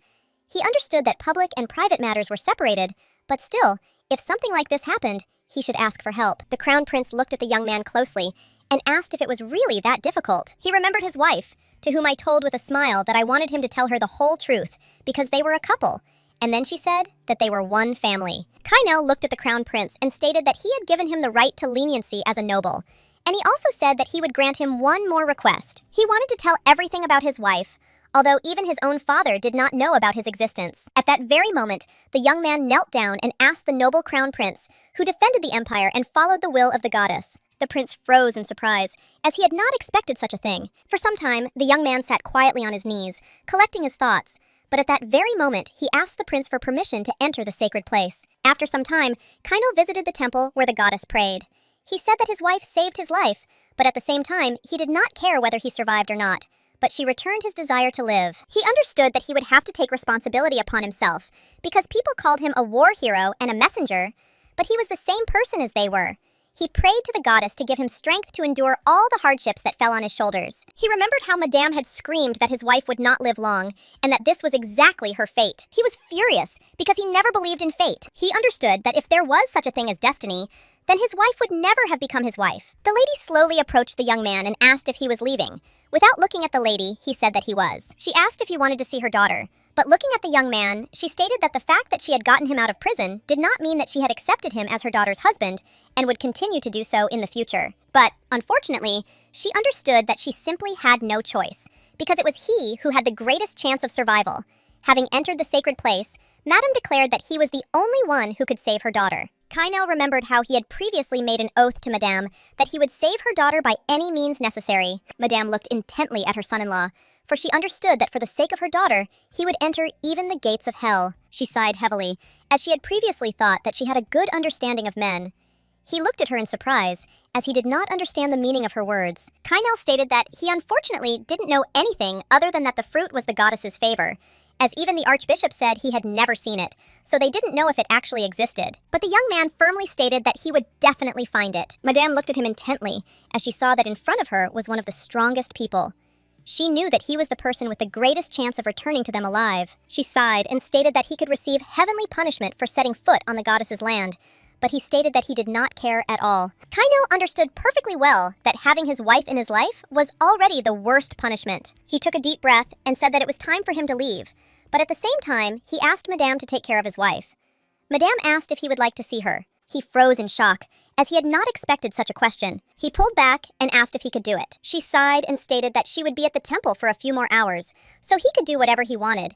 But she also noted that this did not mean that she could easily be under the same roof with him. Madame also said that he should understand that the maximum the young lady could endure was 100 days, since the herbs were no longer helping her. At that very moment, he shouted that he had magic crystals, with the help of which she could buy time. Kynel remembered how he had previously given the doctor a whole box of crystals. The lady looked at the young man with fury and asked if he really thought she had never tried anything like that. She said she tried everything, even breaking the law. The madam knew that she had succeeded in prolonging the life of the child, who was born in the 7th month. But she froze in shock when her daughter came running with tears in her eyes and declared that Tatiana was not crying. She was shocked and confused because she did everything possible for the sake of her daughter. Even if she filled it with divine power, it was unknown how long the effect would last. And she knew that she couldn't do something like that her whole life. But Madame knew that she would save her daughter, even if she had to risk her life. Therefore, looking at her bishop, she wanted him to answer her what she should do. From then on, she did everything in her power. She grew her strength to such an extent that she no longer had to kneel before others and beg for her life and the lives of her daughters. Although she was criticized for using her children for business, she still married her daughters to the best grooms. And despite all the rumors that she saw nothing but money, she stubbornly saved it and regularly donated huge sums of money to the main temple for prayers and the divine power of Tatiana. Even though she forced her married daughter to take contraceptives, she did not repent, because if she could only save her daughter, she would even feed her poison. She knew that she had managed to live until now, thanks to the herbs that were located near the sacred place. But at the same time, she understood that she was already done with them, because they are ineffective during pregnancy. He was taken aback because he knew that the child was already dead. She looked at him in surprise and asked if he was insensitive or stupid. The Viscountess asked him if he really thought the Empress would have agreed to give him up if their losses had not been so great. He asked in surprise what she was talking about. The madam declared that his child was still alive. The young man could not bear such words and staggered. He was shocked and simply could not believe that his child was still alive. He understood that in such a case his wife was in danger. But Madame said that he did not even need to think about stupid things. She stated that he had to save her child, and later she will save his child, and everyone will be happy. The madam declared that she had managed to survive with Tatiana and 4 children in her arms. She asked if he, the messenger, could not do the same. At the same moment, she repeated once again how many days her daughter had left. Kynel looked at her intently and stated that he understood everything. He informed the madam that the fruit of the goddess would definitely be found, and that he would return with it. At that very moment, he saw the Flex's heart in his hands. He looked at Madame in bewilderment, as he did not understand why she had this thing and why she had given it to him. She said that when he walked around the arch, he might freeze. The only thing that could save him from frostbite was his heart. Madame asked if he no longer needed anything like that, while shouting that she would have gone herself if it weren't for him. She screamed that she could go through any arch, even to the ends of the earth, if only to save her daughter. Now that he understood the real reason why she had been looking for a heart for so long, Madame asked him if he really thought there was anything in the world that she couldn't buy with money. She said that it was all naivety, because her daughter was the whole world to her. Meanwhile, the young lady slept quietly in her bed. Her sisters, meanwhile, were very worried. They didn't know what they would do if their sister didn't wake up. Anesia, looking at everyone present, declared that Tatiana would wake up, since the priest was sure of it. She knew that everything was fine with their sister, as was the child, so now she just needed to get some sleep. The twins looked at each other in fear. At that moment, Regina couldn't stand it any longer and asked her sisters what the benefit of a child was in such a situation. But the young ladies only looked at her menacingly because they knew that she was wrong, and she could not say such a thing. She looked sadly at everyone present and declared that she did not understand either her mother or her sister. Anesia sighed heavily, stating that their mother had tried her best, and after what had been done to Duke Atlas, the Empress's anger was understandable.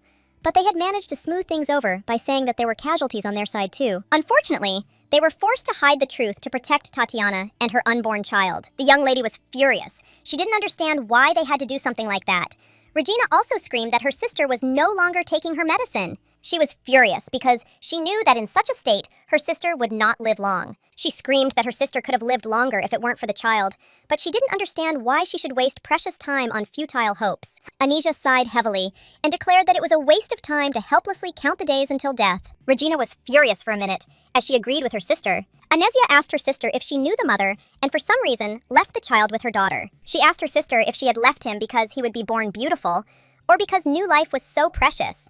She looked at her sister closely and declared that it was not so. Anisha said that the child was the only hope for their sea stream, and it was because of him that their sister was striving for life, gritting her teeth. The young lady was taken aback and asked in surprise whether the rumors about the wedding with Duke Atlas had really been spread in the beginning in order for Togo to obtain permission to enter the arch. Anisha stated that everything was correct, since it was the imperial family that had complete power over the Holy Land, and their mother's choice fell on the Empress, since His Majesty was ill. She stated that one day, when the young prince becomes heir to the throne, the gates of the arch will open, and everyone will find out why their sister is alive. At that very moment, she looked intently at her sisters and asked them not to cry in front of their mother, because they would definitely save Tatiana. The young lady was puzzled, as she knew that the Empress was simply disgusting. Viviana, with tears in her eyes, said that they had been begging the Empress for help for a long time, and had even knelt down asking for permission to enter the duchy. She wanted to know how the Empress had lived after that callous refusal. She knew that the Empress was living a comfortable life, profiting from their mother's money. Viviana sighed heavily, as she had nothing to answer them, but after a moment, she asked the sisters to think about Tatiana. At that very moment, Regina asked her sister if this was the reason she had married her husband. She wanted to know if it was because his trading organization made sailing trips to the nearest city to the arch. She wanted to know if her sister had sacrificed herself just to find herbs for her sister. Anisha sighed heavily and stated that he had offered her first. She said that he was talking about sending ships to the alienated northern regions, where instead of profit, there were only expenses. The young lady was furious and could not understand how her sister could afford such a thing. She asked her sister what about her real life. She understood that the herbs were still important, but her life was also important. Anisha looked closely at her sister and asked her to calm down. Regina was furious and didn't understand why her sister had to sacrifice herself. She asked her sister why she was so eager to be an obedient daughter. She shouted about her sister, saying that if she had gone to church, she would have married another young man she loved. At that very moment, Anisha declared that she had gone to the temple, and at that, the young lady froze in place in surprise. Anisha told her sister that she had been in the temple before her. The young lady froze, as she did not understand what sister was saying at all. She stated that the young man did not come to the temple. Regina was shocked and said that this simply couldn't be. But her sister knew the opposite picture. She looked at her sister intently and asked if she knew what was even funnier about the situation. She reported that her current son-in-law had come to the temple. Anisha said that he came so that she would not die alone, without a beloved son, who could run away because of love. Then he said that, if she wanted, he would immediately catch that man. He stated that he asked the Viscountess to break off the engagement and said that it was his mistake, while he intended to protect her honor. But the young man also said that if she gave him a chance, she wouldn't be so lonely. He said that no matter where he was or what the situation in the world was, he would do everything possible to keep her safe. Anisha sighed heavily and said that whether they were married or not, he had promised to send a trading ship for her sister. She smiled and stated that she also had feelings, and so asked how she could not like such a man. Regina was shocked and didn't understand why her sister had been silent all this time. She screamed at her sister, which greatly convinced her because she had endured everything. Anisha told her sister that she was her vain hope, because she had no idea how inspiring it was that she, who so hated marriages of convenience, always supported her. She remembered Regina screaming because she didn't want her sister to marry for money. Now the lady was glad that she had a person she could rely on. She looked closely at her sister, and with a gentle smile declared that the world was vast, and there were enough things in it that she did not understand. She knew that there was a mother in the world who had lived for many years with only one vain hope. She knew there was a man in the world who had extended his hand to a woman who was trying to run away with another. Also, in this cruel world, there was a younger sister who risked her life for the sake of her elder one. But there was also a man who went to certain death to save his wife. She understood perfectly well that all this had one meaning, and they all did this for love. After some time, the young man finally visited his wife, who was sleeping quietly in her room. He came closer to her and declared that he had come to her while he remembered her sweet smile. Kano felt awkward at first, as he knew she was too dazzling and not suitable for someone like him. At that very moment, he threw all his thoughts aside and asked her to wake up, kneeling down. He shouted that she could despise him and pour out her feelings, but he wanted her to look only at him. Kainel sadly told his wife that he missed her eyes very much. He wanted her to truly love him, and at the same time, he wanted to hear her gentle voice. He remembered how she had asked him to love her, and so at that very moment, he gave her a promise that he would love her until the end of his days. He remembered how she had tenderly asked him to protect their child. He wanted to fulfill her wish, but at the same time, he knew that she had previously said that he was a simple man, while he knew that she, the smart one, could make him ordinary. He wanted to do everything she taught him, so, with bitter tears, he asked her to go home with him. After some time, the young lady finally came to her senses, but not even a few minutes had passed before she heard the voices of her family. Everyone pounced on her, as they were very worried about her long sleep. They wanted to know how she was feeling, but the young lady did not answer them. A moment later, she simply asked about hands. Madame looked at her daughter closely and said that she would probably be offended, but she could not do anything about it. And at the same time, she said that she did not regret anything, because she would make the same choice if time turned back. Madame told her daughter that she might be intolerable to her, but she was not ashamed at all, because she had done all she could for her, and it was not enough. Madame said that her daughter probably hated her. But the young lady interrupted her mother and stated that this was not at all the case. Tatiana told her mother with a smile that she always gave her everything she had. Tatiana told her mother that she shielded her from even the slightest trouble. Tatiana said that not only rumors about their family, but also the cold wind passed her by. She looked at her mother intently and stated that she simply could not take her child away from her. Tatiana asked her mother if she understood correctly that her child was still with her. Madame sighed heavily and, looking away from her daughter, asked if she really thought that she would allow her daughter to experience such pain. Tatiana was glad to hear this, as she understood that her child was still with her, but at that very moment, Madame declared that her daughter had a long way to go before she could hold her child in her arms. She asked her daughter to conserve her strength until her husband returned, because in such a state, she could not live to give birth. Tatiana understood that if the child was safe, then everything was fine. But her mother had a different opinion. She shouted that her safety was above all else. She said that she only needed everything to be fine with Tatiana. Madame looked intently at Tatiana and told her to listen carefully. The madam told her daughter that she would soon fall into a deep sleep. She said that doctors and priests prepared medicines for her using magic crystals collected by her husband and herbs obtained by her sisters. She told her daughter that these medications would protect her and her child.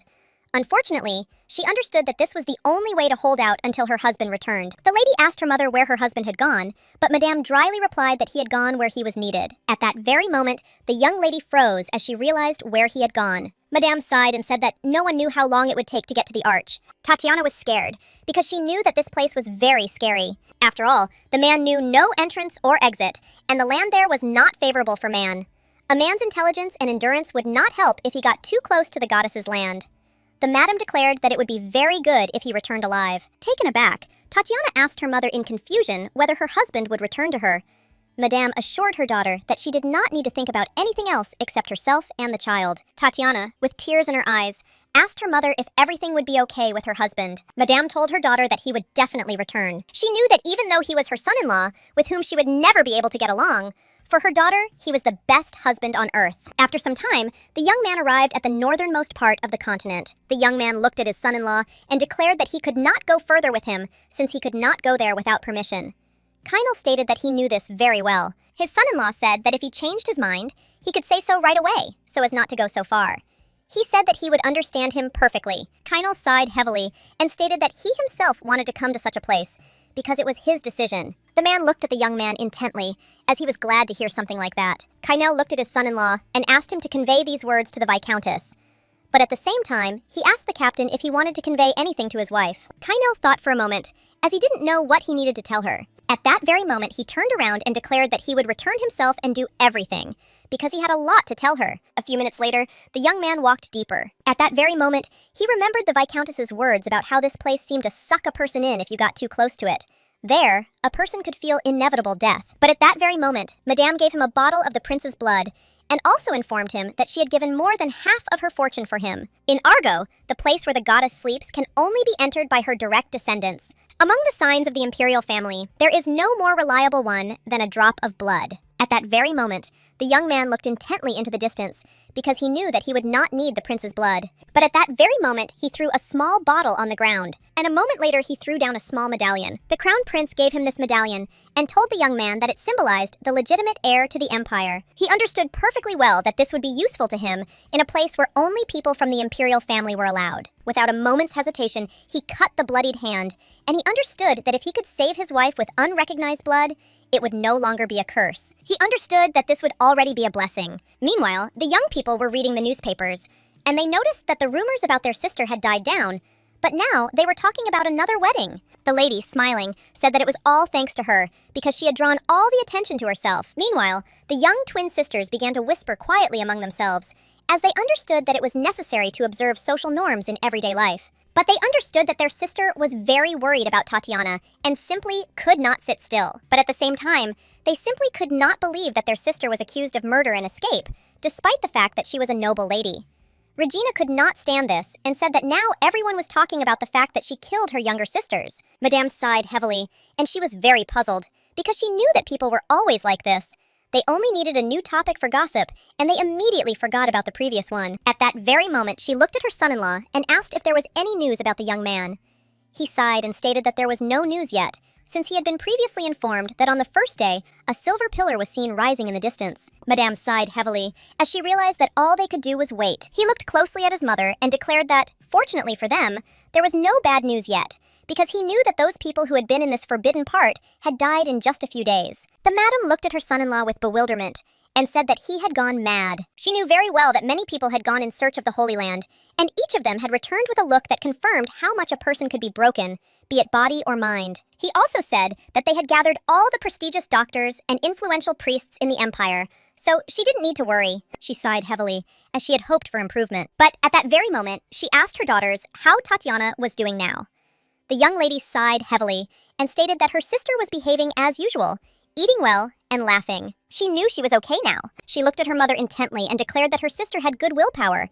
Madame knew this very well and understood that this was precisely the problem. Meanwhile, Tatiana did not sit still, but visited the temple in prayer for her husband. She remembered how he came to her and with tears in his eyes said that she could despise him, pour out, but he wanted her to just look at him.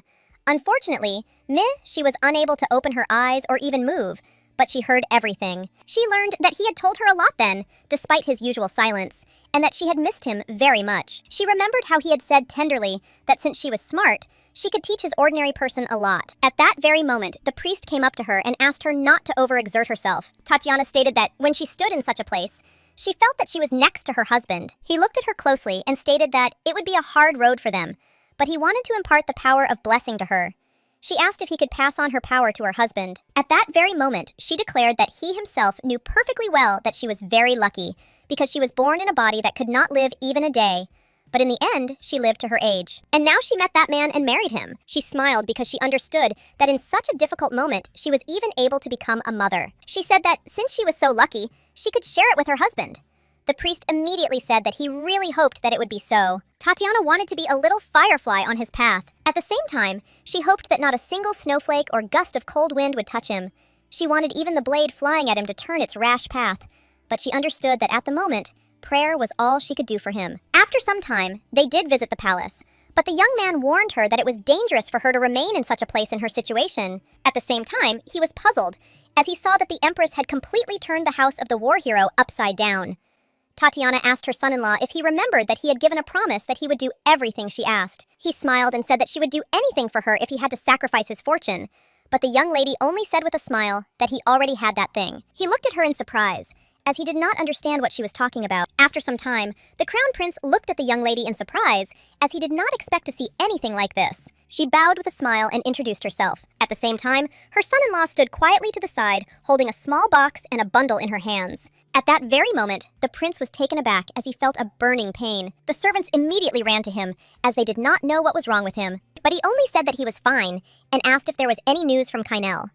Unfortunately, the prince did not hear good news. At the same time, he was puzzled, since he owed his life to the young man, but could not do anything for him. His assistant said that he shouldn't say anything like that, because he had given him his necklace, and besides, they now had a copy made after the original was lost. His assistant said that if the Empress found out about this, who knows what she might find fault with? He sighed heavily, knowing that this was not at all surprising since it had always been like this. The necklace he received at the ceremony. His coming of age was lost during the first campaign. The fact that he returned alive after being fatally wounded was a miracle, so no one asked him about this necklace, but he was criticized for his lack of responsibility as the heir to the throne. At that moment, he remembered Kainel, who said that he had to go to the sacred land because he wanted to save his wife. The prince understood that he would do the same if he had to save his family. At that very moment, the man approached the prince and called him. A few minutes later, the young lady Libra greeted the nobleman with a smile. The prince looked closely at the young lady and said that he had previously heard that she was currently living with her mother. He also said that he had heard from her husband that she had many injuries, but he hoped that she was okay. The young lady looked at the prince with a smile and said that she was fine. At that very moment she said that, as her husband had promised, he would protect their child together with her. The prince was surprised and asked if the young man had really gone to such a distant place, knowing that he would soon have a child. Now the prince realized that this was the reason he was in such a hurry. The prince said that he was very ashamed, and for this reason, she was probably worried. Tatiana said with a smile that she would definitely wait for her husband to return. She knew very well that her husband had gone through a lot of difficulties, but she knew that he would definitely return. Tatiana said that all she could do was hope and wait for him. At that very moment, the prince froze in place as a figure appeared before him, tenderly telling him that he did not need to worry because she would wait for him. He was taken aback as the previous pain returned to him. Tatiana asked if everything was okay with him, but he said that everything was okay with him. She didn't need to worry. But he also asked why she came to him. Tatiana sighed heavily and declared that first she would like to show him something. The prince was taken aback as he saw a necklace that was given only to the heir of the imperial family. He knew that this was not the necklace that he gave to Canel. He saw that this was the same necklace that was given to him at the coming-of-age ceremony and lost on his first exit. The prince was taken aback and asked the young lady where she got it. Tatiana stated that the prince gave it to her husband's mother, the lady and family of the Marquis of Targ. The crown prince froze in shock, and at that very moment, a searing pain pierced him. Memories came flooding back to him. Namely, he remembered the moment he met the young lady about 30 years ago. He looked at her with a smile and asked if he could ask her to dance. The young lady sheepishly agreed. And at that very moment, they went out onto the dance floor. He told her that, unfortunately, he could not promise anything, and he understood that he had behaved shamelessly, but he would like to see her again. At the same time, he thought that they were getting closer, continuing their secret relationship, but he didn't know if it was just his delusion. But at some point, everything became blurry. Soon the prince went to the battlefield and received a serious injury. But he remembered the moment when the young man came to rescue him from the captivity of the barbarians in the ice cave. The crown prince was surprised when the young man came to his cave to save him. He immediately asked his name. Kainel, without wasting a minute, gave his name. But at the same moment, he announced that his mother's name was Llewellyn. Targa. Now the crown prince realized that the young man was her son. He said that he had met a young ice lady a long time ago, but he didn't remember anything else. The young lady said that it wasn't that he couldn't remember, but that he couldn't remember.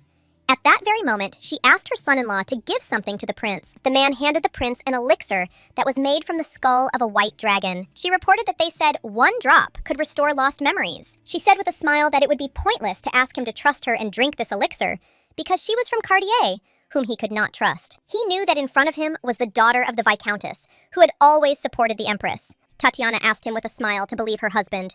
He asked in surprise why she was saying that. Tatiana said that she had already mentioned that the young man would definitely return, since someone was waiting for him. She said that up until that moment, she had hoped that at least one person could see her husband for the person he really was and trust him. She sighed heavily and stated that she might not be able to do it. The priest told the young lady that by taking this medicine, she would fall into a deep sleep.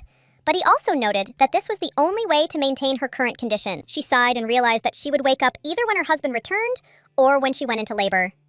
She stated that she would be happy with any of these events. Tatiana looked at her mother with a smile and thanked her for giving birth to her even after her father's death. She thanked her for her care. She said she thought it was commonplace, but when she put it in its place, she realized how difficult it was. She looked at her mother with a smile and declared that everything always worked out for her because she was Larissa Cartier. She thanked her mother with a smile for everything she did for her. Tatiana also looked closely at her sisters because she knew how much they valued her, and she reciprocated their feelings. The young ladies looked at her with tears in their eyes and smiles. She said that she was very ashamed, but she wanted to ask them for one favor. She asked them with a smile to take care of her child as she herself. Tatiana said that if she suddenly doesn't wake up, then they should name her child the way she wanted. At that very moment, she remembered her husband's conversation with her about how he would take her to the sea in the summer. A moment later, the young lady took the medicine. Her family looked at her intently and assured her that they would see each other soon. Meanwhile, the prince, looking at the potion, remembered the young lady who asked him to trust her husband. After several minutes of long deliberation, he finally took the medicine. He remembered how he presented the necklace to his beloved with a smile. And he also said that the departure date had already been set, but he would return as soon as he could. The young lady looked at him with a gentle smile. He tenderly kissed her soft and sweet hand, and also said that he would make her the most beautiful woman in the empire. She smiled and asked, "How about a wonderful mother, not a woman?" The crown prince looked at her in surprise and asked what she was talking about. She tenderly informed him that he would soon become a father. At that very moment, the prince hugged his beloved tightly. Moments later, he thanked her for this with a satisfied smile. He said that they would have to keep it a secret for a while because it was unknown what troubles awaited them, and if the empress found out about this, he said that he would return soon, so she should just wait for him. She said with a smile that he didn't need to worry because she would be waiting for him. But she still said that he had to promise her one thing. The young lady smiled and told her lover that he would be the best father for their child, as she wanted him to make up for all those moments of their separation.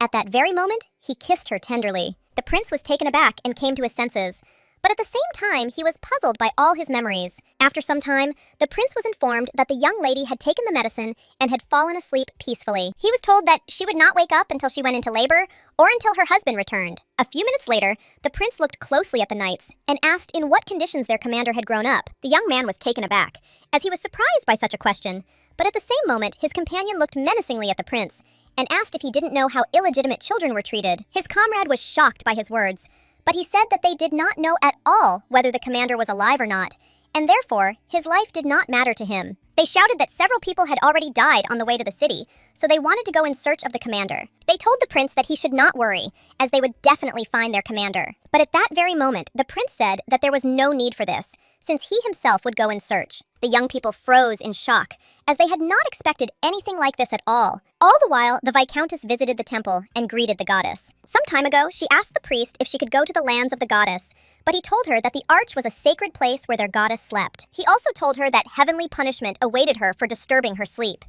Madame was furious and shouted that she did not care about heavenly punishment at all. She shouted that she had donated to the temple and searched for medicinal herbs all over the world, so she should do her job. With tears in her eyes, she screamed and begged for her daughter to be saved, as they had no more time left. For some time, Madame read the letter that her son-in-law left her. He asked her to take care of his wife in his absence. He felt ashamed, but she was the only person who could protect her as much as he could, although he understood that she could do even more. He prayed to Madame not to leave his wife.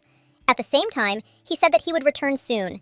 He wanted his wife to remember him. He wanted Madame to tell his wife that he would never leave her, and he intended to take upon himself all the sins of his selfishness upon his return. He understood that he could die not in a harsh environment, but at the hands of Madame. But still, he prayed to her to fulfill his first and last request. He wrote that if he still didn't come back, and if suddenly their child was left alone, he wanted her not to tell his child about his existence. He wanted her to erase all traces of his family name, as if they had never existed. He wanted his child to be raised in her family. Kainel wanted his child to be surrounded by boundless love and to become as bright and beautiful as his mother. He humbly asked her about it, like an unworthy father. After reading the letter, Madame became furious. She shouted that this would never happen. She understood that it was wrong, because she was asking for the salvation of a man she hated, but she still did it in front of the goddess. Meanwhile, the young man, having set foot on the land, walked for several days. While he did not know whether this was all reality or hallucinations, he realized that perhaps several days or even decades had passed, or perhaps only a few hours. It was difficult for him to walk, and he could not see his tracks, but the strong wind and cold made him realize that he was still alive. Now he clearly saw what a holy place it really was. Kainel recalled his difficult childhood, when he was called an illegitimate child who dared to show up at the imperial palace. Then he said that he would like to meet the crown prince. He told the knights that the prince would recognize him if they conveyed his words to him. The knights shouted with fury that no one needed an illegitimate child. He sighed heavily, as he had come to the palace hoping that he would succeed, but his attempts had been in vain. Now he remembered that day and wondered where he was and what he was looking for. But at the same time, he knew that only true love was salvation. Unfortunately, he realized late what true love is. He understood that everything was very complicated, but he still wanted to figure it all out. He remembered the day he first saw the young lady I asked him if he had prayed. She was worried, looked at him and asked if he had someone who was sick. He sighed heavily and stated that it was so. Without wasting a moment, the young lady handed Winter a small necklace and stated that he needed to see a doctor if someone was sick.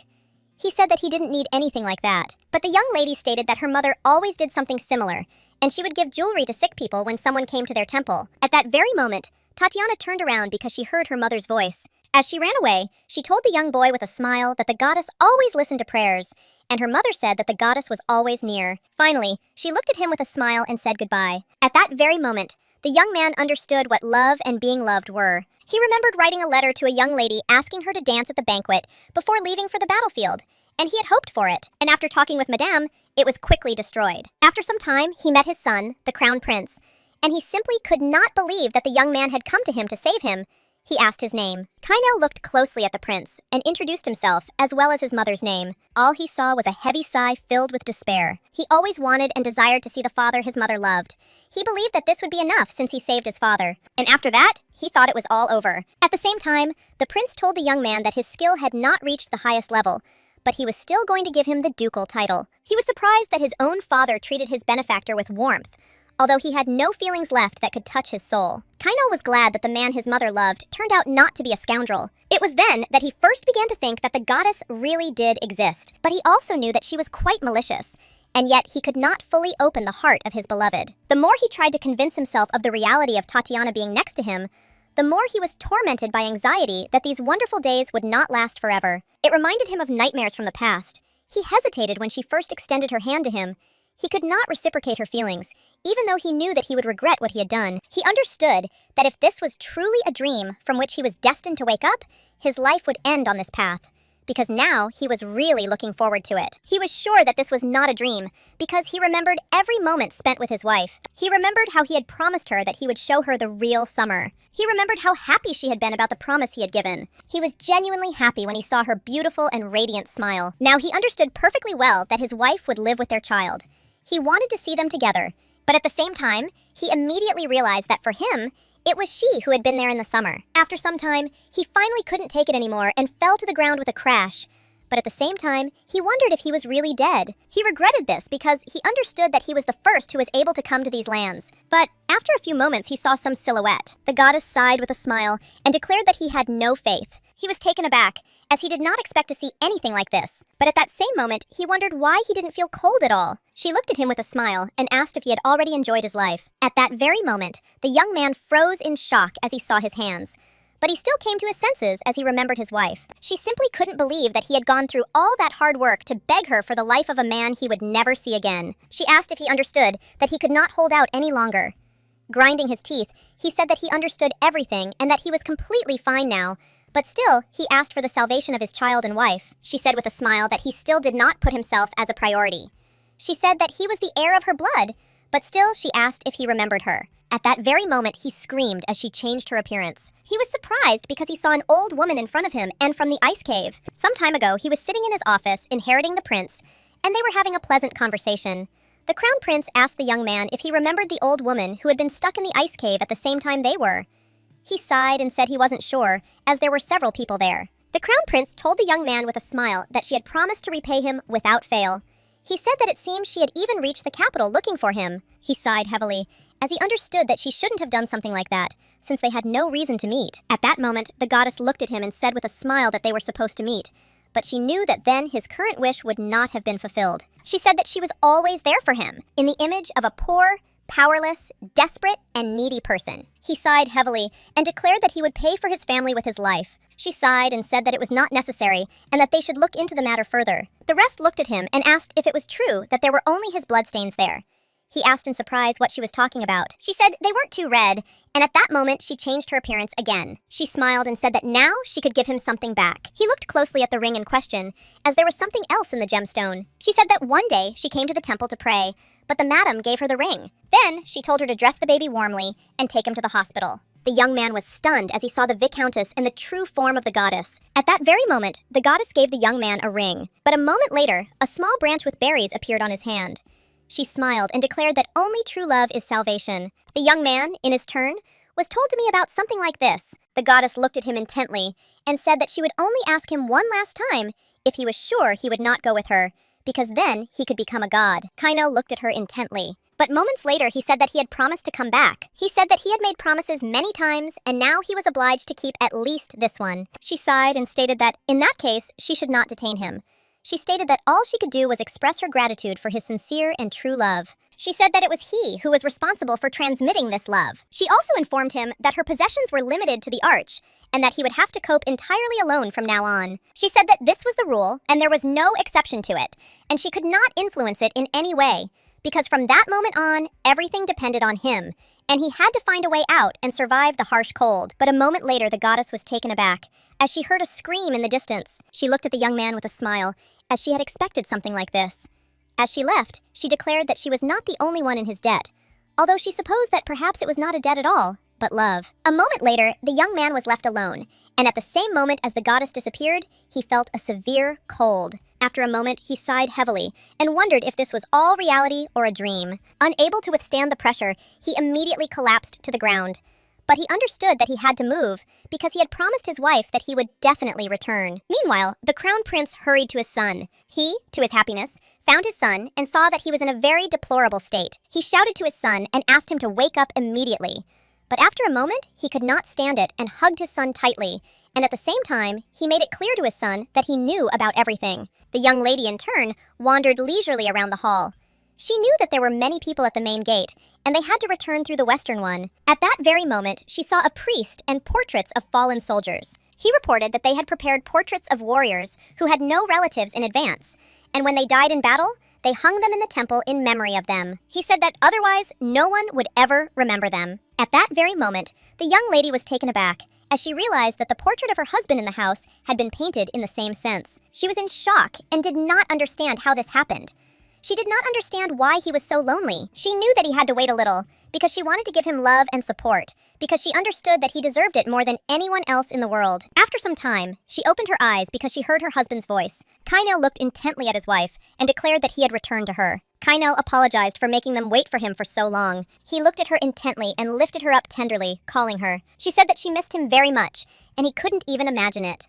At that very moment, he kissed her tenderly and asked for forgiveness. Kainel declared that he would never leave her again. He looked at her intently and stated that she had said earlier that she was interested in knowing everything about him, so he intended to tell her everything without concealment. At that very moment, he tenderly kissed his wife and also declared that he loved her. After some time, the young lady asked her sister if she was okay. Tatiana looked closely at all her relatives and called them. Her sister shouted at her to stop talking as she needed to rest. She also told her sister not to worry, as the baby was fine. She looked at them with a smile, as she was glad to hear such news. At that very moment, Madam entered my room and told her daughter that she would need a lot of strength. The young ladies stepped aside as their mother entered the room. Tatiana looked at her mother with a smile and asked if she was worried. Madame did not answer her, but Tatiana said that she did not want to hurt her heart again. She also asked her mother for forgiveness for sleeping for so long.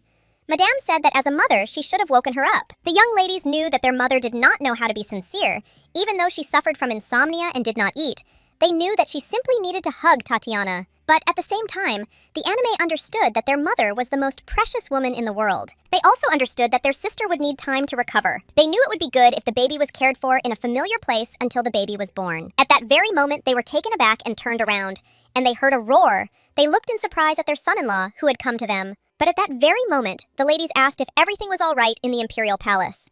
He looked at them intently and declared that everything was all right. But at that very moment, he looked at the twins in surprise, as they looked at him with joy and a bit of awkwardness. A moment later, he announced that he would go to his wife. But they were taken aback and shouted that he could not do this, since they knew that their mother was in the room. He looked at them in bewilderment, as he did not understand why they did not allow him to enter his wife. They understood that if he met their mother, one of them would definitely die. So they quickly offered him to change clothes. They said that they needed to contact a tailor immediately and also pick out shoes. But at that very moment, they noticed his hands, which were all wounded. The ladies shouted for a doctor to be called immediately, but he assured them that he was fine. A moment later, Madame walked around and saw her son-in-law. The young sisters understood that they needed to protect their brother-in-law for the sake of their sister. They stood up for him and began to say that their captive had done nothing wrong. Madame sighed heavily, as she understood that there had been a misunderstanding. At that moment, Regina told her sisters to leave their worries behind. Anesia looked at her mother and stated that their sister's soul should be at peace, and she should not provoke conflict. The twins looked intently at their mother and said that she should think about Tatiana. She looked at them with fury because she understood that they were disgracing her because they did not know her at all. At that very moment, the young man approached Madame and declared that he would like to see his wife. The lady said that her daughter had just fallen asleep and needed to sleep for a few hours. The young sisters were shocked by what they heard. Then the young man bowed to Madame and declared that in that case, he would return in a few hours. She asked in surprise where he was going. Kainel looked at her in surprise, as he did not understand why she suddenly asked him such a question. The madam asked in surprise why he needed to go somewhere if he had a home, and she shouted that he should warn everyone when he left and returned. Everyone present looked at her in bewilderment. The madam said that her daughter was having a hard time now, so he should be by her side. The viscountess said that her daughter had been waiting for her husband all day, and he had just gotten ready to leave somewhere. She had been screaming and asking if the empire would really fall apart without him. The young ladies had been watching their mother in surprise. Kainel, no less surprised, asked the viscountess if she really meant to say that he could stay. She sighed heavily and stated that he himself had said earlier that his home was where his wife's home was. She asked if he really wanted to go back on his words. Madame shouted that Tatiana was now in her house. She looked at him intently and stated that he was now in his mother-in-law's house. The madam screamed that he had been enslaved by the imperial soldiers and that he had no roof over his head. And now he did not know where his own home was. At that very moment, she asked what was wrong with his hands. Madame asked in surprise why he had not yet received treatment. She shouted for him to immediately go to the temple, while her daughters stood with surprise on their faces. The lady told her mother that they had already asked what was wrong with his hands, but her son-in-law said that he was fine. But at that very moment, the young man declared that they would definitely go to the temple, and at the same time, he called the Viscountess mother. Everyone present was shocked by their change. He looked at her intently and declared that he would not make her worry about such trifles any longer. She looked sadly at her son-in-law and declared that he had better keep his word, since she intended to kill him if her daughter became a widow. After some time, the young man came to his wife and asked if she had eaten anything. At this, Tatiana froze in surprise, as she did not expect to see him in such a guise. She asked in surprise if her sister had really tried with his clothes. He sighed heavily and stated that everything was correct, because she had picked out this outfit for him. Another sister was responsible for the shoes. Viviana was in charge of his hair. Kainel looked closely at his wife and asked if she liked it or if he should change something. Tatiana was taken aback and declared that she liked everything very much. She saw that he was simply handsome, but at that very moment she asked for forgiveness, as she suspected that her sisters had created a fuss around him. He sighed heavily and said that it was not so, but she did not believe him, since she knew everything perfectly well about them. She smiled and asked how he was feeling. He looked at her with bewilderment because he did not understand what she was talking about. She said that she was talking about the fact that he had a father. He was taken aback for a moment, as he remembered the conversation with his father, who had asked him to come to the palace. At that very moment, he looked away and said that he felt fine. Tatiana asked if he really planned to keep his relationship with the prince a secret. He sighed and said that for now, he planned to keep everything a secret. He looked closely at his wife and declared that he would like to enjoy a little peace and quiet. At that very moment, she called him, and he came to his senses. He was taken aback because he realized that he had almost kissed a person who had not yet fully recovered. He said with a smile that she needed to rest. Tatiana smiled and asked if he wanted to touch her belly. Kainel was taken aback and looked at her in surprise, as he did not expect such a question. She asked if he wasn't interested in their child, or maybe he didn't want one. He was taken aback and shouted that that was not the case at all. He said he didn't have such thoughts. He was just worried that something might happen to him if he touched it, and that's why he was a little worried. The young lady looked intently at her husband and called him. At that very moment, she took his hand and placed it on her stomach. The young man was very frightened. She looked at him with a smile and said that he could just feel it. At that very moment, she smiled and shouted that their baby had moved. She smiled and stated that their child was probably happy to have his father present. Kainel asked in surprise if this was true. He wanted to know if their child had rejected him. She said with a smile that he couldn't even imagine how happy their child was, because thanks to his father, he remained alive, and he was glad of his safe return. She smiled and said that everything that was happening reminded her of a beautiful dream.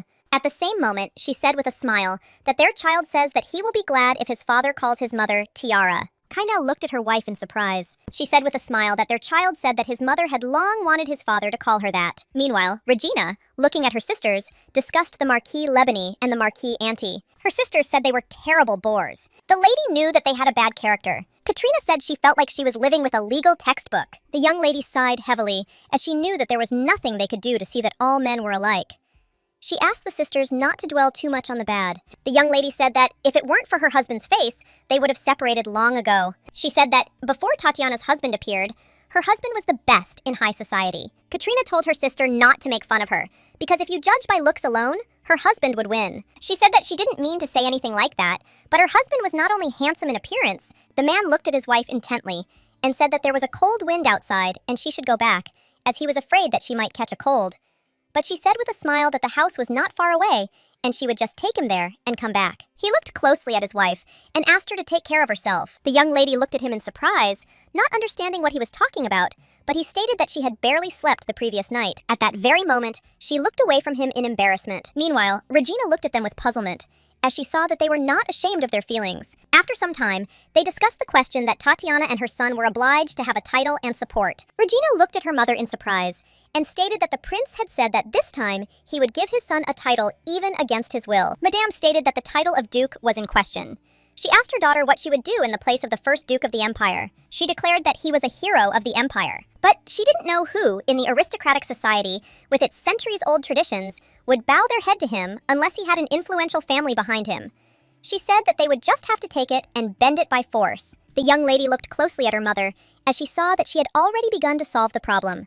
She knew that her mother always found a way to get out of a situation to her advantage, even when she could not do something. The young people understood that it would be nice if Kainel was called a descendant of the royal family of Kameni, since it was once said that his biological mother lived there. But unfortunately, Armenia was destroyed by the hands of Kainel. The lady said with a smile that it was very convincing because he had taken revenge for his mother being abandoned. She said it might also be said that the duchy had a son who had died early and who had gone to the same club as Llewellyn in his youth, and that would make the story quite believable. The young lady sighed heavily, knowing that the gentleman had died many years ago. She asked if her May really thought that you, in the duchy, would sit idly by, since in terms of legitimacy, they were certainly no inferior to the former owner of the tower, the Duke, and perhaps even superior to him. At that very moment, Madame showed her daughter the family genealogy. She looked closely at her daughter and said with a smile that the basis of legitimacy is money. She sighed heavily as she realized that she still had a lot to learn to be like her mother. She asked her daughter why she had come to her like that. The young lady sheepishly stated that she would like to enter into a relationship. The lady sighed and said that she was waiting for her daughter to come to her for approval. At that very moment, the young lady shouted that she would date the man that her mother would select for her. Madame was taken aback, as her daughter had never said anything like that, and her daughter's words frightened her. The lady asked in surprise if these were the words of a man who had rebuilt an empire after its destruction. Madame said of her daughter that she would like to make things clear. She told her daughter that she got divorced because she didn't like the man she chose, and then she married several times at her own discretion.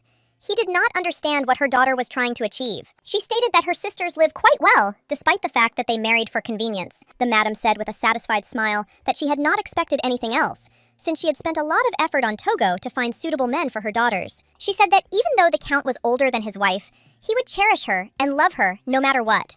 And this would be a relief for Anesia, who worked hard raising her younger sisters. She said that the twins are attracted to beautiful faces. So, from a huge number of applicants, she selected those who combined the appropriate status and attractive appearance. The young lady was furious because she did not understand why she had ended up with a not very attractive man. Madame stated that no man had ever satisfied her anyway. Madame told her daughter that she needed money to be happy. Madame sighed heavily and declared that she understood her daughter perfectly, and therefore they would set a date for the showing after they had resolved all the matters. The lady asked the mother if she was really going to force non-existent roots on her son-in-law and turn him into a member of the imperial family. She sighed and declared that she didn't care about the imperial family. The lady declared to her mother that although she did not possess her insight, she was a master in matters of male appearance. So she remembered every man she saw, his face, his build, his voice, and even his habits, all in her head. And there were so many of them that she couldn't even count them. The madam asked her daughter in surprise what she meant by that. She smiled and stated that, in her opinion, everyone's abilities should be used at the moment when they are most important. Sometime later, in the imperial palace, a young man hurried after the empress and asked her to calm down. She looked at him with fury, because she did not understand how he dared to speak to her. The empress pushed him angrily, and he fell down with a crash. At that very moment, the crown prince hurried to the noise. He looked at the empress with fury. At the same time, looking at the servant, he stated that he had tried to meet her several times, but she never came to meet him. The prince stated that he heard her say that Kynel, despite his noble immunity, was an obvious criminal. He said that since we were talking about criminals, Duke Atlas was the first to commit the crime. He understood that the Duke was just a cover, but the Empress denied everything. She shouted that the Duke had invited his close friend Tatiana to his villa, and she, in turn, had personally accepted the invitation. She reported that her husband, blinded by jealousy, had gone wild and had now decided to go to the limit, breaking the law, and that it was absolutely impossible to allow such a dangerous man to be near the crown prince, because she understood that this would undoubtedly become a hindrance to her child. The empress shouted that she was officially demanding a trial because the beast must be punished for its sins. At that very moment, Madame approached them and, asking for forgiveness, asked the empress whether by the beast she really meant her son-in-law. The crown prince looked at Madame in surprise, as he did not expect to see her. At that very moment, she bowed and greeted the crown prince. She said with a smile that she had heard that her son-in-law visited him every day, but today he had given her the opportunity, and she believed that it was time for her to officially greet the crown prince. The empress looked closely at Madame and declared that she had arrived just in time, as they had just been talking about her coming in. The empress looked intently at Madame and declared that she should not pretend that she did not remember anything, since she herself had promised to give it to her. Madame looked at the empress with a fierce grin and asked if she could forget what happened there that day. She clearly remembered every breath and every phrase. At that very moment, Madame said that, apparently, the prince wanted to submit this matter to the aristocrats' council for consideration. The empress shouted that it was obvious. After all, the young man dealt mercilessly with the Duke of Atlas. At that very moment, she said that she heard that Tatiana had not had any miscarriage. She angrily asked Madame how she dared to deceive her. She screamed that even the life of a child could not pay for the sin of an animal. In turn, Madame looked at the crown prince with a satisfied grin. At that very moment, she smiled and declared that she had heard the empress. The Empress was furious, as she did not understand where she got so much confidence from. The prince looked intently at the Viscountess and called her. Madame realized that the prince was trying to act like a true father. He sighed heavily and said that he was very sorry that she saw him in a bad light. She smiled and said that he didn't need to apologize because she was just about to show her worst side. The Empress looked at them in bewilderment as she did not understand what they were talking about. At that very moment, she screamed angrily and asked Madame if she couldn't hear her. She screamed that there would be an official trial. Madame said with a grin that since Her Majesty wishes to bring her son-in-law to court, they should not also go to court. The Empress screamed that even if he knelt down and begged for mercy, it would not be enough.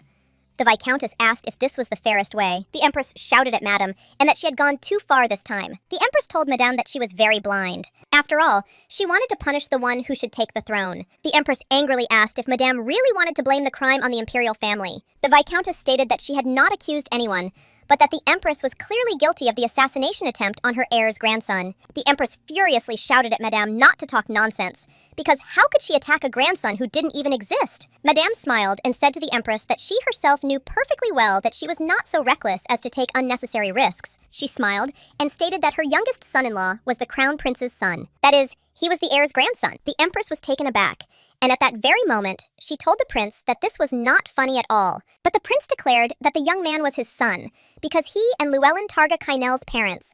The prince declared that the young man was the legitimate heir to the empire. At that very moment, the Empress froze in place, stupefied. The young lady knew that the Brand's daughter had forgotten the blonde beauty with bright eyes, so she assumed that her son-in-law had inherited his eyes from his mother and his wavy hair from his father. She understood that black hair was not that common in the empire, and the crown prince himself came to save her son-in-law. They knew very well that for the crown prince, the priority was this country and the people. No matter what danger his loved one was in, despite his most sincere wishes, he was not one of those who could act as he pleased. That's why he went to such a dangerous place as the Arch. And she had a slight sense of déjà vu when she first saw her son-in-law. But now everything became clear to her, because despite the differences in appearance, they had the same aura. Now she understood that there was no doubt that they were father and son. Madame sighed heavily, as she would never have thought that she would need her daughter's discernment in men. She asked the Empress how she was going to pay for her crime. Madame stated that she was now saying that the Empress had detained and tortured the legitimate heir to the empire. The Viscountess was famous for her bad reputation and would definitely suck all the juices out of her. The Empress understood that the Viscountess would see things through to the end. She knew that the matter would be carried out until one of them died. The lady said that she would like to resolve everything through the courts, but then there would be bloodshed. She stated that they would be severely punished for attempting to murder a member of the imperial family, and that her son-in-law would be talked about even before he ascended the throne. At that very moment, the Empress said that they could put an end to this. But Madame said that this would not do, because the Empress was trying to kill the legitimate heir to the empire. Madame smiled and said that she had thought about it, and asked the Empress if she would personally take charge of the preparations for the Crown Prince's wedding. She thought it was a good idea. After all, in that case, the Crown Prince could become closer to his son, and they would all be happy for him and bless him for the marriage. Madame smiled and said that of course the Empress should think about a wedding gift. The Empress was taken aback, as she did not expect to hear such a thing. At that very moment, Madame listed everything that she had previously given to the Empress for the freedom of her son-in-law. The Empress was shocked, as she realized that Madame had robbed her blind with high interest rates. The Empress told the Madame that she had the right to refuse, since the criminal's property would still pass into the country. At that very moment, the Empress shouted at Madame and asked her to shut up. She could not understand what kind of nonsense Madame was talking about. She screamed and asked who even knew that the young man was a member of the imperial family. She didn't understand how she could take responsibility at all when she was completely ignorant. Madame smiled and asked, "What about deliberate betrayal?" The Empress shouted angrily that her accusations had no basis whatsoever. Madame asked the Empress if she had not created a secret group in the port to place her little prince on the throne. The Empress denied everything, but Madame was not going to back down. At that very moment, Madame approached the Empress and quietly and angrily said that she had evidence. The Empress froze in shock. Madame reported that the Empress had trained many soldiers on the island and distributed bank checks in the Empress's name. She also built a huge weapons depot at the foot of the iron mine. She hid secret documents drawn up on behalf of the Prince and the Duke of Atlas in different places of the empire so that they could be easily found in every hotel. There is a secret room where the issues of the rebellion were discussed. And in every corner of the empire, everyone was fighting for the Empress and the Prince. The lady said with a grin that she could have imagined that the betrayal would go smoothly. The Empress was furious. She shouted that Madame had planned to trap her from the very beginning. The Prince looked at her closely and said that she seemed to have thought everything through carefully. but he also noted that she had occupied the throne for too long. The Empress was shocked and screamed as she realized that she was facing imprisonment. He was shocked because he understood that the prince had almost no paternal protection, so she wanted to deprive him of his mother's protection as well. The Empress was furious. She shouted at us, madam, since she was a mother herself and could not threaten her. Madame declared that she had not even begun yet, which could not be said about the Empress. The Viscountess looked at her intently and said that she must listen to her. She stated that as soon as the crown grandson and his wife were officially given the title, she could leave the palace. Madame stated that the Empress should go as far away as possible so that no one in the empire would hear her name. But if she lived as quiet as a mouse, perhaps they would prepare an ice cave for her. The Empress was furious as she realized that they had gone mad. Madame said that she had not forgotten what the Empress had done to her son-in-law. She looked menacingly at the Empress and declared that if she touched her children again, it would be worse for her, because Madame intended to twist her neck with her own hands. The Empress froze in shock. The Empress screamed furiously at Madame because she knew that it was she who should be afraid. She screamed that the Viscountess had shifted all the blame onto the imperial family. The lady asked with a smile if she had any proof of her words. The Empress was furious and shouted in her anger that no one would believe her words. The madam declared that the crown prince stood before them, and therefore everyone would believe the words of her matchmaker, namely, the noble crown prince. The prince looked at the Empress with fury, but said nothing. At that very moment, the Empress was taken aback, as she realized that she had fallen into a trap. She fell to the ground with a crash and began screaming frantically. The prince and madam exchanged glances. At that very moment, the lady said with a smile that raising children is not so difficult. The prince looked away from her, as he had nothing to say to her. After some time, the young man informed his master that the repairs and cleaning were almost complete, so they could return at any time. Kynel reported that his wife was planning to arrive today, and he asked where she was. His knight sighed heavily and declared that he had no idea where Madame was now. He sighed heavily and asked the captain why he was looking for the one who was already surrounded by care. His comrade could not bear it and hit him with fury. Owen sighed heavily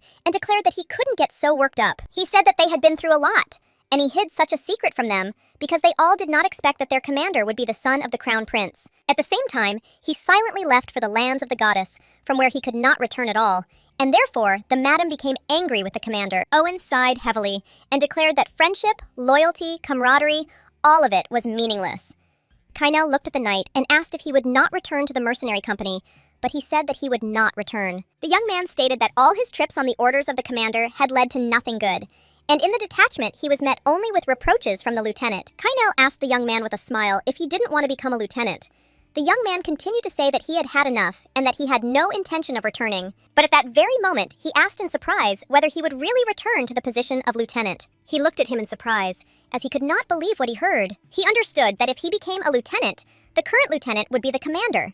Kynel stated that he could not remain a mercenary forever, since he would have his own personal affairs. Kynel smiled and told the young man that he was very sorry that he was leaving the mercenary squad. At that very moment, the young man said that he would never leave the detachment because he really wanted to become a lieutenant. At that very moment, he announced to his commander with a smile that Madame was in the room. Meanwhile, Tatiana lay quietly in her room. She woke up when she saw that her husband had come to her. At that very moment, she blossomed before our eyes, as she was glad that he had come. He looked at her with a smile and called out. He stated that her mother was probably very worried, since she had not been home for half a day. Tatiana said that she didn't think her mother had noticed her absence at all, since she hadn't been home at all recently. She also stated that her sisters also did not notice her absence. He looked at her with a smile and asked if she really thought that was true. Tatiana smiled and said that it was true, and thanks to this, they had a little time. At that very moment, she said that it seemed to her that her mother was preparing a banquet. He looked away from his wife but did not answer. She said that her mother had been in these days for almost 6 months, and it was time to return to high society. She was interested in what kind of sensation she would make this time. Tatiana smiled and stated that her sister said that it looked as if the mine had exploded. A diamond vein, the young man was puzzled, said that it was not so, but he was the one who was that very diamond vein. He looked away from her and asked if she would give her something bad. Tatiana sighed heavily and asked her husband how he could say such a thing. He asked with a smile if he really couldn't say something like that. Tatiana said that, of course, he shouldn't say something like that, especially when it comes to a gift. She sighed, knowing she would have to deal with his gifts first. At that moment, he smiled and asked her how she liked another gift from him. The young lady froze for a moment as he presented her with a beautiful bouquet of flowers. He smiled and stated that it was because of them that he was late, as these flowers were the most similar to summer ones. She remembered with a smile the moment when he promised to show her summer. Without wasting a minute, the young lady rushed to both her husband's edemas. She looked at him intently and laughed, and also stated that she was very glad. He smiled and asked why she was so happy. Tatiana said that everything she had experienced was a first for her. She said that she had created a family with him, and they shared the same bed, ate at the same table, and spent time together. She said with a smile that all the wonderful moments started with her in this house, so she was very happy. The young man, in turn, tenderly hugged his wife because he was happy. She sighed heavily and stated that she had always missed this place. Tatiana looked closely at her husband and declared that they had a wonderful time in this mansion. She wondered how wonderful the future was that awaited them. He sighed and wondered if it was possible. She asked with a smile if they had ever encountered anything impossible. He met his wife and fell in love with her at first sight. Thanks to his wife, he was able to overcome even the fear of death. He understood that this was the real miracle. He told his wife that if he were by her side, everything was possible for them, and therefore only a bright future lay ahead of them.